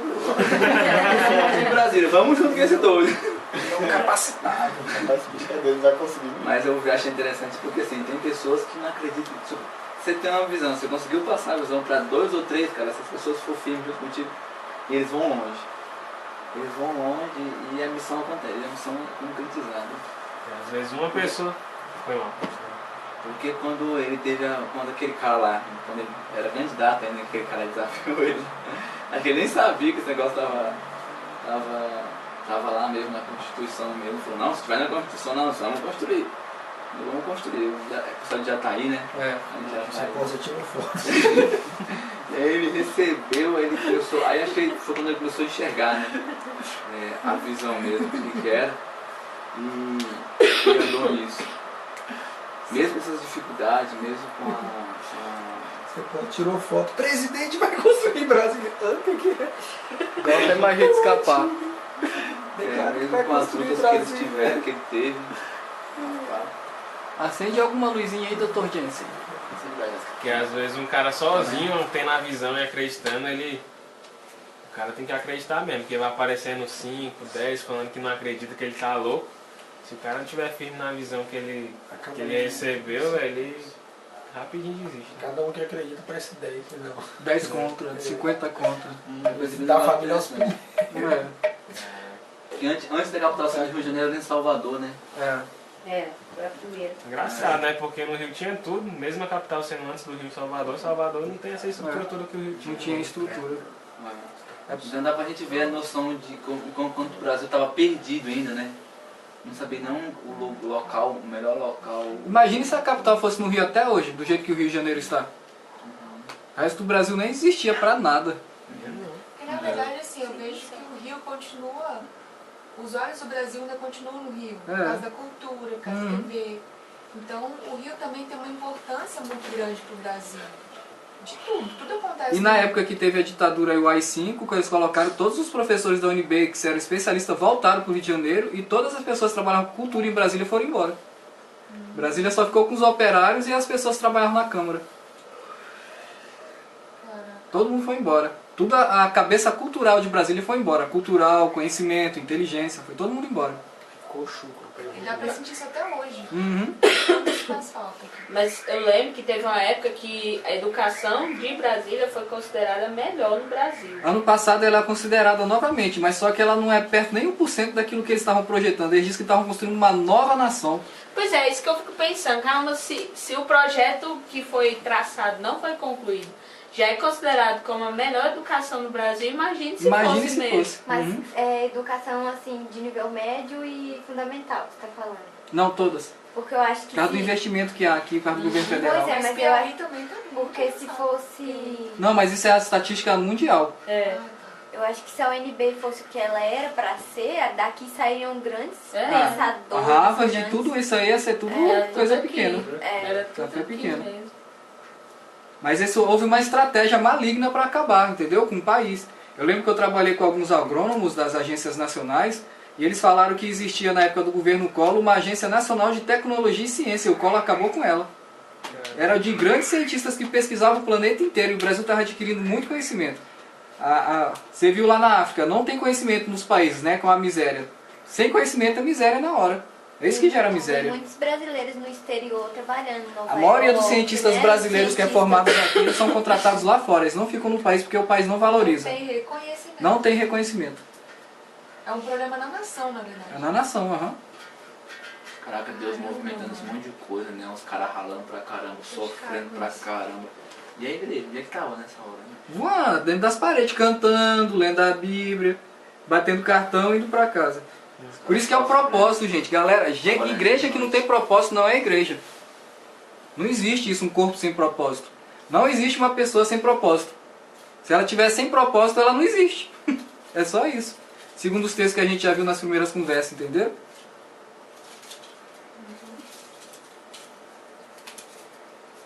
Por isso que tem muito problema quando a gente vê a igreja nacional hoje. Ela fica vendo a política, ela não pode ficar se orientando pela política, ela tem que se orientar pela visão de Deus. Deus estava vendo uma nação que ia ser transformada. E muita gente lá na época, vamos dizer assim como hoje, estava defendendo o partido A ou o partido B. Em vez de ver qual era a visão de Deus para a nação. Eu sinceramente acreditava que Brasília não tinha sido o projeto de Deus. Todo mundo. Até hoje. Eu achava que tinha sido o projeto do diabo por causa do misticismo, da exatamente. maçonaria e esse cambal. E hoje me quebrou no meio aqui. Você viu nas outras duas conversas, não? Não. Viu? Ah, você viu nos vídeos, conseguiu ver. E o pior é que a igreja fala isso até hoje. Né? É porque ela não consegue ter a visão de Deus, esse que é o problema. Ela não sabe qual é o projeto inteiro. Se lembra lá, só vê uma pata e pensa que a pata é um tronco. Aí vê a orelha, pensa que a orelha é um abano de vento. Ele não está vendo o elefante. Está no quarto escuro, ela não está vendo o projeto de Deus. Ela não sabe qual é o projeto de Deus. Ela fica andando aleatoriamente, flutuando. E porque uma igreja flutua, todo mundo que está dentro fica flutuando. Não tem função. Tá vendo só 1% e acha que é tudo. É, acha que é tudo. O mesmo Dom Bosco, estava lembrando aqui que falou de Brasília, tem uma profecia dele também, que desse local ia sair milhões e milhões de Foi na primeira conversa. De missionários. Milhões e milhões. Que era a geração de 40 por 60, que é os paralelos que passa aqui, que iam transformar o planeta. Só que essa geração foi tentada a ser massacrada, gente. Porque como que essa geração ia ser formada? Com os pensadores melhores que já existiam na nação. Os pais nossos seriam essas pessoas formadas por esses pensadores. Só que os pais nossos viraram, em vez de ser os pensadores e grandes educadores, viraram o quê? Escravos. Que só sabia trabalhar, chegar em casa, comer, assistir novela e dormir. Acordar no outro dia, no final de semana passar roupa, lavar a casa E viver sonhando com a aposentadoria. e ficar sonhando com a aposentadoria. E transferir isso para os filhos. Entenderam? E assim, os grandes pensadores, as grandes pessoas que iam transformar o planeta se resumiram a pessoas que trabalham para ter um salário, um apartamento e um carro. Além de que esse cara também, que era pensador, assim, foi embora, né? Foi por causa disso, porque teve uma estratégia maligna para derrubar a geração todinha. Foi o Entendeu? golpe militar. Foi o golpe militar. Para derrubar a geração que ia ser transformada, que era a nossa geração. Agora eu fico pensando, eu construindo Brasília, negociando não sei quem, não sei quem, não sei quem. E no final das contas eu sou proibida de entrar no próprio lugar onde eu construí. Outro desmerecimento. Caraca. Na época mesmo os militares falavam para os Niemeyer que ele não sabia nada de Brasília. Gente. Ele veio no dia de chuva, andando lá na esplanada, olhando, tudo escondido. Imagina a depressão. E ele morava aqui perto, gente, numa fazendinha aqui, viu? Quem? JK. Juscelino. Ele vinha escondido, porque ele estava proibido de visitar aqui por causa do golpe militar. Eu não sei se ele morreu de depressão por causa disso. Não, né? aí disso ele foi lá para Rio de Janeiro e tem provas aí contundentes que a galera prova que ele foi assassinado. Ele foi assassinado mesmo. 70 e pouco. Não tem nem o que pensar. As pessoas que estavam dentro do ônibus viram os carros pretos e jogando o carro dele em cima do caminhão. E depois os repórteres entrevistou de novo, porque eles foram tudo pressionados pelos militares da época. Eles tudo, não, a gente não viu nada não. E você foi depois que ele largou a presidência? Foi acidente de carro? Foi acidente provocado. Não, então, mas foi de pra carro. matar ele, né? Foi retirado então da foi presidência. Ele não ficou o mandato todo, não? Não. Só Aí por começou causa os golpes, Aí começou os golpes militares e um monte de problema em 65. Deve ter vindo lá do Rio de Janeiro, né? Essa ideia do golpe militar. Lá no Rio de Janeiro eles proibiram dos bombeiros virem para Brasília, gente. Eles vieram andando. Por isso teve umas pessoas aqui do Ocidental também. Teve gente que saiu daqui que faz parte do bombeiro, eles fizeram o caminho inverso, voltando para o Rio de Janeiro, comemorando não sei quantos anos lá de bombeiros em Brasília. A polícia militar também foi proibida de vir. Então tinha muita briga por trás do negócio. Tinha muitos interesses. Muitos interesses por trás. Para proibir o sonho completo. E até hoje esses interesses estão na surdina, escondidos, bloqueando a geração de fazer o que ela quer. Por isso que todo mundo em Brasília quer o quê, gente? Passar em concurso público. Pra quê? Pro propósito ou pra ganhar dinheiro? Pra ganhar dinheiro. Ganhar dinheiro. Tem a ver também o fato do Congresso hoje ainda ser composto por muita gente daquela época. Tipo Sarney. Porque a cultura, tipo gente, ela é transferida de geração para geração. Só que essa cultura de 1961 ainda tá lá. Nessa época não sei. Mas entendeu? É o acerto que ele passa a geração pro neto. Então tá todo mundo ainda envolvido no mesmo lugar, transferindo a cultura para os mais novos, só que não é a cultura deles aprenderem o que eles estão fazendo, é a cultura de manter eles parados no lugar. Escravo. Trabalhando 500 horas por mês. Entendeu? Aí vocês começam a entender tudo que está ao redor. Aí você fala, nossa, eu pensava que isso era espiritual. Não, meu filho, isso é material mesmo. O trabalho é trabalhar na mente materialmente. Pra fazer a pessoa ficar paralisada. Engraçado, tem um amigo meu que eu nunca vi isso acontecer, mas ele é servidor do Tribunal Eleitoral Ele trabalha sábado, domingo, feriado, tudo é impressionante. Eu não sabia que tinha servidor público que trabalhava do tanto que ele trabalha. Não é, Binho? Rômulo? Toda vez que a gente vai na casa dele, não tá em casa, ele tá trabalhando. Ele é concursado. A gente foi Ele no é domingo e concursado. ele tava trabalhando. E qual é o interesse atrás disso? Não desse rapaz, mas qual é o interesse atrás... Não, atrás do dinheiro. Qual a informação colocaram na geração que eles têm que ter dinheiro? Pra quê? Por quê? Como? O que vai acontecer com eles se eles não tiverem dinheiro? Eles não tinham esse dinheiro no Rio de Janeiro. E aí? Eles viviam? Uai, e aí? Lá no Rio de Janeiro eles viviam, tinham qualidade de vida? O que eles conseguiram fazer para o pensamento mudar? Na verdade, eles mudaram a geração seguinte, porque a geração que trabalhava lá, que veio, não veio querendo ganhar dinheiro. Veio porque... Obrigada. Obrigada. Agora, que teve esse pensamento de que precisava de dinheiro. Os nordestinos que vieram em busca de dinheiro e os filhos. Não, mas tem que ver, na Câmara tinha 600 funcionários e em Brasília tinha 300 mil pessoas, sendo que 60 mil pessoas já não era do Rio de Janeiro e 600 pessoas eram do Rio de Janeiro. Houve uma mistura de cultura, só que uma cultura que não tinha sustento nem reconhecimento do Brasil inteiro. Chegaram aqui na miséria, na Vila do API, que é o Núcleo Bandeirante, ali perto de Taguatinga, onde é lá a Vicente Pires, não, Vicente Pires não, mais pra cá, me esqueci o nome lá da vila. Não, é mais pra baixo, em Taguatinga mesmo. Aí fizeram lá perto da Católica, hoje é a Católica hoje. Então fizeram um monte... O Areal também, mas é do lado de cá. Fizeram um monte de pressão psicológica nas pessoas que se elas não teriam mais para onde voltar, não tinha mais chance, elas tinham que ficar ali mesmo e aceitar as condições que eram impostas a elas. Até hoje se faz esse tipo de coisa com as pessoas, elas não percebem. Meu filho, você não tem mais futuro, você fica aqui, trabalha aqui com a gente, aceita esse salário, você vai morrer de fome. Entendeu como que é a tortura? É assim que se faz. Uma pessoa trabalhar de graça, por comida. Em outra linguagem, escravo. Mas a pessoa acreditar que é a única opção que ela tem. É a única opção que ela tem. Ou seja, se você não passar no concurso público e não for uma funcionária e não ganhar dinheiro aqui, meu filho, você vai morrer de fome. A única opção que você tem é... trabalhar no supermercado de caixa. Não, a única opção que você tem é ser funcionário público, se quiser ter qualidade de vida. Ser concurseiro. Entendeu como que é?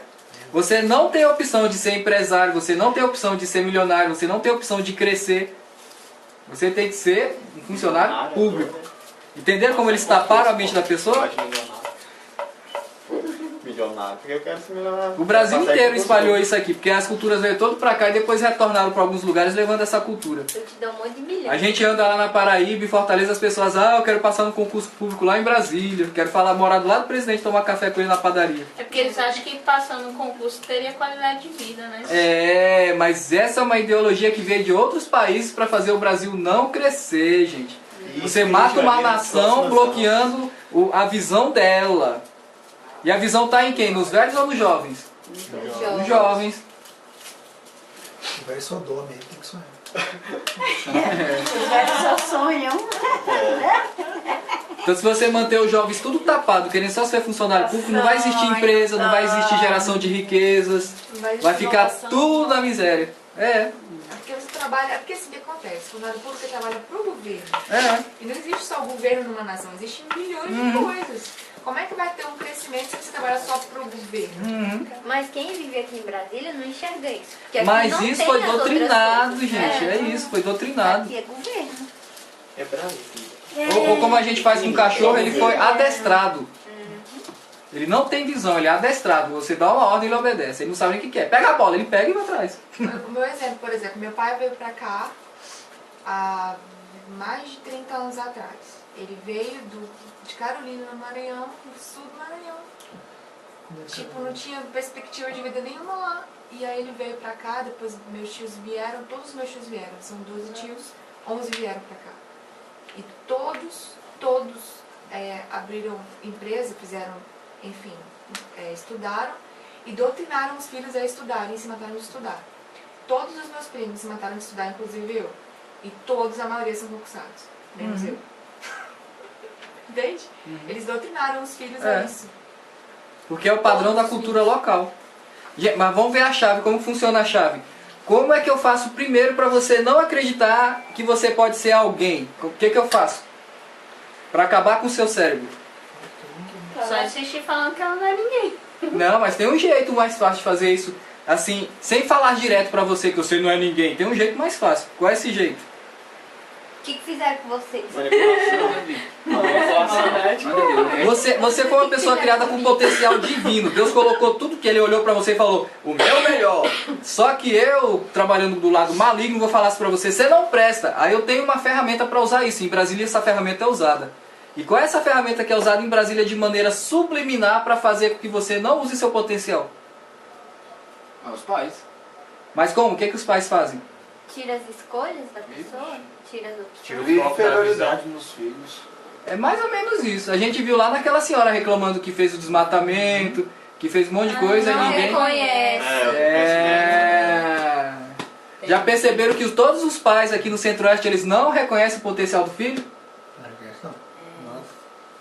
Se lembra? Eu já trabalhei em várias igrejas. A mesma doença de todos os pais era a mesma coisa. Não reconhece o filho.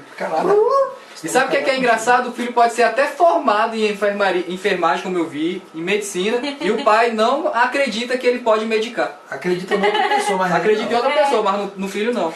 É o desmerecimento satânico. Não, minha mãe é uma professora, ela não sabe nada de carro. Eu já trabalhei em minha oficina, em retífica. Ela, não, a mulher, minha amiga falou que é assim que tem que fazer. Não, Eu acho que tá tendo uma DR aqui agora, né? Não, é porque ela falou que eu comprava. Agora, é verdade. O pai do Binho, informado, o pai do Binho ensinando o Binho a correr. Não, meu filho, você tem que fazer assim. É o meu pai, eu sou educador físico. Aí o pai do Binho ficou magoado, falou assim, é muito magoado. Aí agora o que vocês precisam aprender? Vocês vão transferir para outra geração que vem depois de vocês a mesma coisa? Tem que acreditar. Ah, agora fechou, hein? Pera aí, vocês estão pensando que é os filhos de vocês? Não, meu filho. É as pessoas com que você trabalha aqui na sala mesmo. Vocês não se desmerecem uns aos outros e não reconhecem a ferramenta? Vocês já estão transferindo o que os pais fizeram com vocês. Tem potencial, mano. Eu te amo. Entendeu? Por exemplo, eu deixei o Mr. Ron pintar as ferragens da cozinha. Ele estragou tudo. Eu falei, foi muito bom, ficou legal, vai melhorar na próxima vez. Mas o azulejo ficou excelente. O azulejo ficou em cima. Ficou bom, ficou muito bom. Você não pode desmerecer, você tem que falar e vai fazer mais pra frente, entendeu? Pra quebrar o desmerecimento maligno que foi implantado no Centro-Oeste. Entendeu? Quando a Loris tinha que ir lá pra África, todo mundo desmereceu ela. Não aqui não, externo. Não, ela não pode, ela tem que ser de uma denominação, tem que ter um pastor sobre ela, tarara, tarara. O que eles estavam fazendo? Desmerecimento do potencial que Deus colocou nela antes da fundação do mundo, que era pra transformar aquele lugar. E eu nunca senti isso tão forte em toda a minha vida. Uhum. Então, aí quem que Satanás usou? Gente de igreja. Não usou nenhum lá que saiu lá dos atabaques, dos negócios não. Só usou gente de igreja para desmerecer a Loris. A voz satânica veio através de povos da igreja, que fala que é o corpo de Cristo. Estão entendendo como que é perigoso isso? Até em outro país, velho. Até em outro país. Pelo amor de Deus. Quando a gente começou a fazer intercessões, sala de intercessão, torre de intercessão, se lembra das vozes malignas através de vários líderes contra o que era feito aqui? Vocês não têm maturidade, vocês não têm ninguém que guie vocês precisam de um líder, vocês não têm unidade com Deus, vocês não têm comunhão com Deus, o que vocês querem fazer? Vocês não são ninguém? Nossa, nós estamos fernados. Entenderam? Desse jeito. Eles seguem até hoje a doutrina maligna do desmerecimento. Eles não reconhecem a unção de Deus nas pessoas. Então não podemos fazer igual a eles. Para quebrar a maldição, quebra. Fala, não aceito isso, nunca mais vou fazer isso com ninguém. Se a pessoa fala que é capaz, mesmo que eu veja que ela não é, eu vou falar, você precisa de um curso, mas enquanto isso você vai fazer que vai dar certo. Tá vendo, meu filho? Vai fazer um curso que vai dar certo. Lá. Quer que eu faça concurso? Vai pra lá.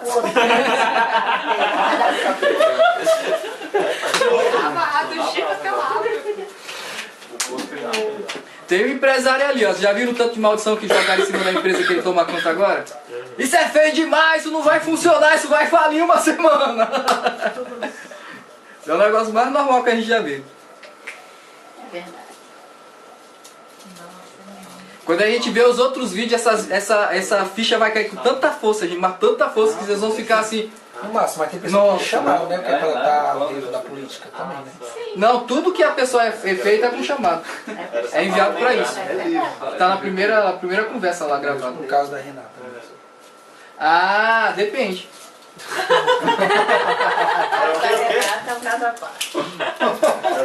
Porque assim, pelas palavras que a gente já viu no Macnut, tudo lá ela tem um chamado para nações. Aí, isso é uma já revelação de cima. Entendeu? Resumindo, aproveita, meu irmão. Aí vocês vão entender, gente, o que é isso aqui. Desde 1987, o que nós fazemos aqui. Eu estava conversando com a Ló ali. A Ló estava perguntando assim, mas o que é? Eu falei, Ló, vocês vão entender, calma, é devagar. Mas o objetivo principal é levar a pessoa à origem dela, para ela saber qual é o destino final dela. Para ela não ficar lá no caixa do supermercado 20 anos. Ela fala, nossa, eu não era caixa do supermercado, eu era piloto de avião. Aí ela volta para a origem dela e cai a ficha. Entendeu? Piloto de avião, gostei da ideia. Aí ela tava pilotando o fogão e era para pilotar a locomotiva. Aí vai cair a ficha. A ideia é essa. E é uma base de missões, gente. Com quantos missionários a gente já trabalha, com quantas pessoas a gente dá suporte, cobertura na linguagem espiritual, não na invasiva. Quantas pessoas trabalham? Vocês não têm nem noção ainda, mas quantas nações nós estamos trabalhando? Vocês também não têm noção. Desde 1987, muita coisa está sendo feita. É igual a história que vocês estão vendo ali. Vocês vão começar a descobrir. Ninguém que está no Centro-Oeste foi um cara que caiu do paraquedas. Tem um propósito. Entenderam? Quantas igrejas eu já trabalhei que até hoje eles têm propostas de irem na África olhar, nem fazer missão. Só olhar. Só olhar. Igrejas com 1.000, 2.000 pessoas. Aqui nesse local, aqui nessa cidade tem uma. Só pra olhar. E vocês aqui com um grupinho de menos de 12 pessoas já foi na África, já foram lá nas aldeias indígenas, tem gente lá traduzindo palavra, tem gente fazendo missões no Nordeste, depois a gente conta o resto. Tem um monte de coisa sendo feita ao mesmo tempo. Estão entendendo como que o propósito, quando você fixa no propósito, o negócio é efetivo, ele acontece? A informação a gente não passa por causa de segurança, mas a gente vai passar sem gravar. Pra vocês entenderem. Então na próxima a gente vai ver mais coisas.